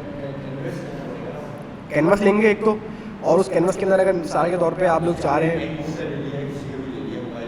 एग्जैक्टली। अच्छा, अब अभी इसका इफ़ेक्ट हो सकता है थोड़ा सा नज़र ना आ रहा हो, मैं कोशिश कर रहा हूँ कि आप लोगों को दिखा दूँ, लेकिन अगर हम थोड़ा सा देखें अभी भी इतना इफेक्ट नज़र आया नहीं है ना, लेकिन हल्का फुल्का ब्लर हो गया है ये। अगर मैं अपने पास यहाँ से देख रहा हूँ तो हल्का हल्का से ये हो गया ब्लर। इस तरीके से आप लोग ना अपने जो भी इमेजेस हैं उसके अंदर बैकग्राउंड के अंदर ना ब्लरी इफेक्ट ऐड कर सकते हैं। जैसे मैंने यहाँ पे थोड़ा सा ब्लर ऐड करने की कोशिश की है, तो अगर आप लोग थोड़ा गौर से देखें, ब्लर की स्ट्रेंथ आप बढ़ा सकते हैं बिल्कुल। यहाँ से अगर मैं थोड़ी सी बढ़ाऊँ और बढ़ा के थोड़ा सा और ऐड करूँ, तो आप लोग देख रहे होंगे कि यहाँ पे ब्लर ऐड हो गया है। मुझे यहाँ से वाज़ेह क्लियर नज़र आ रहा है कि ये ब्लर ऐड हो गया है यहाँ पे। अब हो सकता है आप लोग डिफ्रेंशिएट ना कर पा रहे हो, लेकिन यहाँ से मुझे डिफरेंस नज़र आ रहा है। देखें आप लोग बैकग्राउंड की ये वाली साइड जो है, सिर्फ ये वाली साइड यहाँ पे मैं ये ओवर कर रहा हूँ, ये वाली चीज़ बिल्कुल ब्लर सी हो गई है। मैं इसको भी ऊपर वाले को भी थोड़ा सा अगर मैं कोशिश करूँ ब्लरी इफेक्ट देने की, इसकी स्ट्रेंथ हम थोड़ी सी ना देख रहे हैं आप लोग, हल्का हल्का ब्लरी इफेक्ट आ रहा है जहाँ तक मुझे नज़र आ रहा है। यहाँ पे हल्का हल्का सा ब्लरी इफेक्ट ये दे रहा है, ठीक है। तो ये इस तरीके से इफेक्ट देने के लिए इस्तेमाल होता है।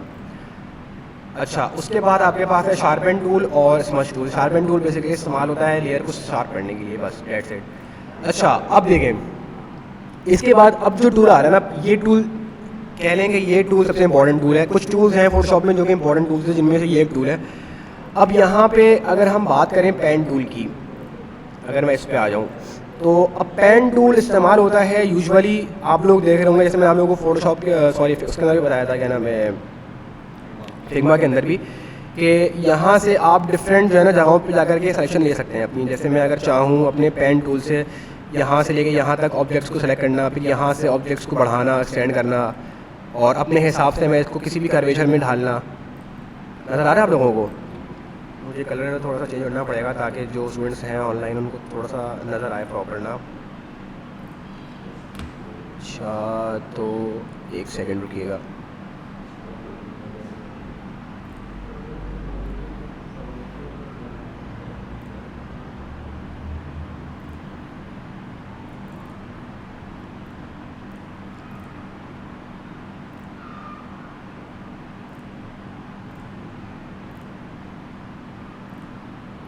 ठीक है।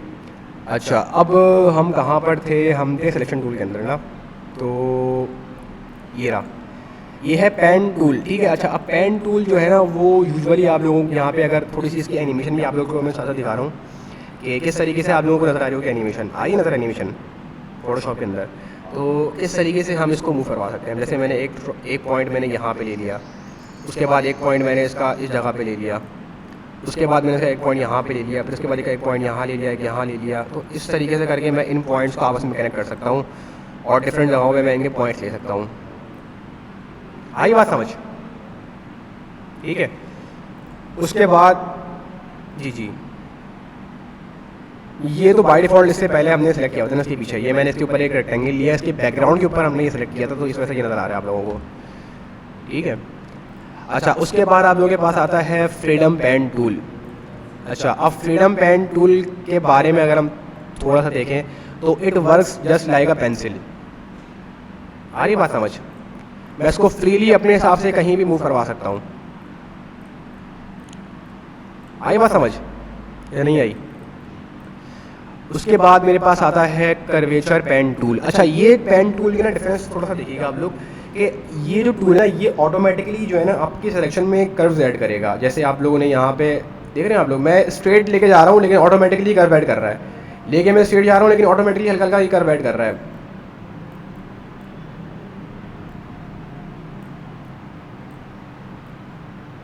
आई बात समझ?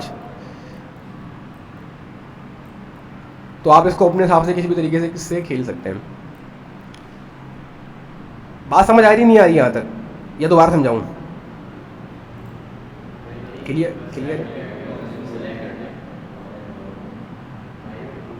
हाँ पूछे यहाँ पे देखें, अगर बेसिक्स क्लियर नहीं होगी ना तो काम करते हैं मज़ा नहीं आएगा फिर। जब आप काम, हाँ इसका इस्तेमाल बिल्कुल होता है, कुछ जगहों पे होता है। हाँ, अब जैसे मैंने सेलेक्ट किया, मैं टूल अब मैं ऐसे जो है ना इसको पकड़ के जब एक्सटेंड करूँगा और इन पॉइंट्स को आपस में मिलाऊंगा तो ये पॉइंट्स आपस में जो है ना वो फिल होते रहेंगे। डिपेंड करता है, आप इसको मल्टीपल यूजर्स के अंदर भी ले सकते हैं, इट डिपेंड्स। ज़्यादातर चीज़ें सेलेक्ट करने के लिए ये इस्तेमाल होता है ये, ठीक है।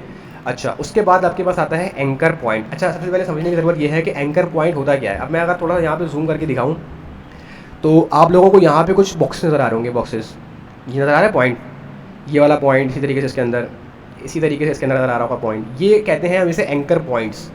अब अब कर क्या सकते हैं, हम इन पॉइंट्स को पकड़ के ना हम इनको एक्सटेंड और मूव करवा सकते हैं। आपने इधर पास सिलेक्शन कर ली, अब सिलेक्शन करने के बाद अगर आप लोग चाह रहे हैं कि मैं इनको थोड़ा सा बाहर निकाल दूँ या थोड़ा अंदर कर दूँ अपनी सिलेक्शन को, तो आप इस पॉइंट से पकड़ करके अंदर और बाहर कर सकते हैं या ऊपर नीचे कर सकते हैं।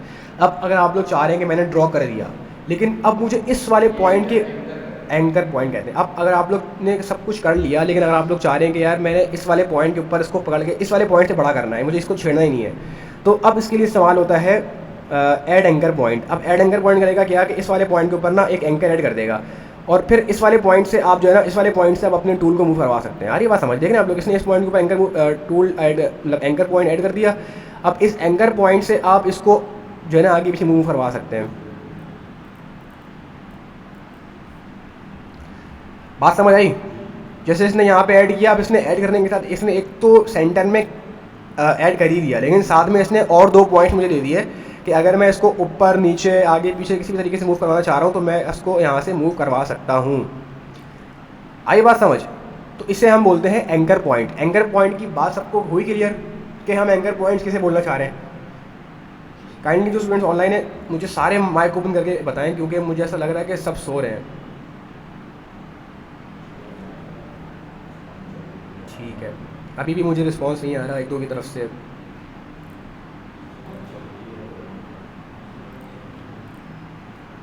अच्छा चलिए आगे चलते हैं। सही है, अब देखें, ये हमारी यहाँ तक बात हो गई एंकर पॉइंट्स की, और यानी कि अच्छा उसके बाद आपके पास आता है डिलीट एंकर पॉइंट। अगर आप उस एंकर पॉइंट को डिलीट करना चाह रहे हैं तो आप यहाँ से डिलीट कर सकते हैं। अगर मैं यहाँ पे थोड़ा सा यूज़ करके दिखाऊँ तो यहाँ से ये डिलीट हो जाएगा एंकर पॉइंट, ठीक है। अच्छा उसके बाद यहाँ पे थोड़ा सा मेरे पास ये हल्का फुल्का ना लैग कर रहा है, इस वजह से अभी आप लोगों को फ़ौरन रिजल्ट्स नज़र नहीं आ रहे होंगे, बट आप लोग जब करेंगे तो ये डिलीट हो जाएगा, ठीक है। उसके बाद यहाँ पर आपके पास आता है कन्वर्ट पॉइंट टूल, हाँ कन्वर्ट पॉइंट टूल। इसका वैसे इतना काम होता नहीं है तो इसको भी हम छोड़ देते हैं फ़िलहाल के लिए। अच्छा ये आता है path selection tool. Path selection tool basically इस्तेमाल होता है किसी भी पाथ को सिलेक्ट करके उसको मूव करवाने के लिए। आ रही है बात समझ? किसी भी पाथ को अगर मैं मूव करवाना चाह रहा हूँ, अगर मिसाल के तौर पे मैंने ये एक पाथ बनाया हुआ है, इस पाथ को उठा करके मैं ऊपर लेके जाना चाह रहा हूँ तो इस वाले टूल से मैं ईज़िली कर सकता हूँ, ठीक है। ये हैंड टूल है, अगेन हैंड टूल इस्तेमाल होता है इस पूरे अपने कैनवस को मूव करवाने के लिए। उसके बाद ये वाला जो पॉइंट है ये होता है अपने इस जो आपके पास टूल बार है इसको एडिट करने के लिए, कि इस टूल बार के अंदर कौन कौन से ऑप्शंस आप रखना चाह रहे हैं और कौन कौन से ऑप्शंस आप रिमूव करना चाह रहे हैं। तो ये बेसिकली इसलिए इस्तेमाल होता है। मैं प्रेफर ये करूँगा कि जो बाय डिफ़ॉल्ट है उसको आप रहने दें, वरना फिर काम करने में मज़ा नहीं आएगा। या अगर आप लोग थोड़ा एक्सपर्ट हो जाएँ तो फिर उसके हिसाब से आप लोग अपने हिसाब से सेट कर लीजिएगा, ठीक है। अच्छा यहाँ पर हम लोगों ने फ़ोटोशॉप के सारे की पॉइंट्स कवर कर लिए हैं कि बेसिक टूल्स से लेकर के एडवांस टूल तक के कौन कौन से टूल्स हमारे पास इस्तेमाल होते हैं, कौन कौन से टूल्स इस्तेमाल नहीं होते, और क्या क्या चीज़ें हमारे पास होती हैं क्या नहीं होती। अब अगली आने वाली क्लासों में हम थोड़ा बहुत प्रोजेक्ट्स वगैरह बनाएंगे। मैं आप लोगों को थोड़े वेब के डिज़ाइंस कोशिश करूँगा कि फ़ोटोशॉप के अंदर बना के दिखा दूँ, ठीक है। हल्का फुल्का सा टच दे दूँगा वैसे डिज़ाइंस के बारे में, वेबसाइट के किस तरीके से बनाते हैं, और सेम गोज़ फॉर पोस्टर्स के बारे में भी मैं आप लोगों को बता दूँगा थोड़ा बहुत कि किस तरीके से आप लोग फ़ोटोशॉप को यूज़ करते हुए प्रोफेशनल लुकिंग पोस्टर्स बना सकते हैं। जैसे हम कोई बैकग्राउंड कुछ इमेजेस उठाई, ठीक है, और उसके ऊपर कोई तस्वीरें अपनी से हाँ अभी एक सेकंड में बताता हूँ। देखें अभी जो है ना, अभी मैं आप लोगों को एक और बात मुझे आप लोगों से डिस्कस करनी है कि स्टूडेंट्स जो है ना, मैं थोड़ा देख रहा था कि काफ़ी स्टूडेंट्स हैं जो पार्टिसिपेट नहीं कर रहे, और बहुत सारे तो ऐसे भी हैं कि जो ज्वाइन भी नहीं करते ना। हमारे पास स्ट्रेंथ ग्रुप के अंदर काफ़ी ज़्यादा है, लेकिन जो स्टूडेंट्स क्लास लेने वाले हैं वो बहुत कम है। तो ये थोड़ी सी ना नहीं आती चीज़ पसंद नहीं है। मतलब आप लोग जब यानी कि थोड़ा बहुत जो है ना पढ़ेंगे नहीं, चीज़ों के बारे में देखेंगे नहीं, प्रैक्टिस नहीं करेंगे, क्लास नहीं देंगे ना, तो समझ में नहीं आएंगी चीज़ें आप लोगों को। आप लोग भले से रिकॉर्डिंग देखें क्या जा करके, मैं मना नहीं कर रहा रिकॉर्डिंग देखने से, बट लाइव क्लास भी लें साथ साथ, ताकि एट अ टाइम आप लोगों को ना चीज़ें हाथ के हाथ क्लियर होती चली जाए। आ रही बात समझ?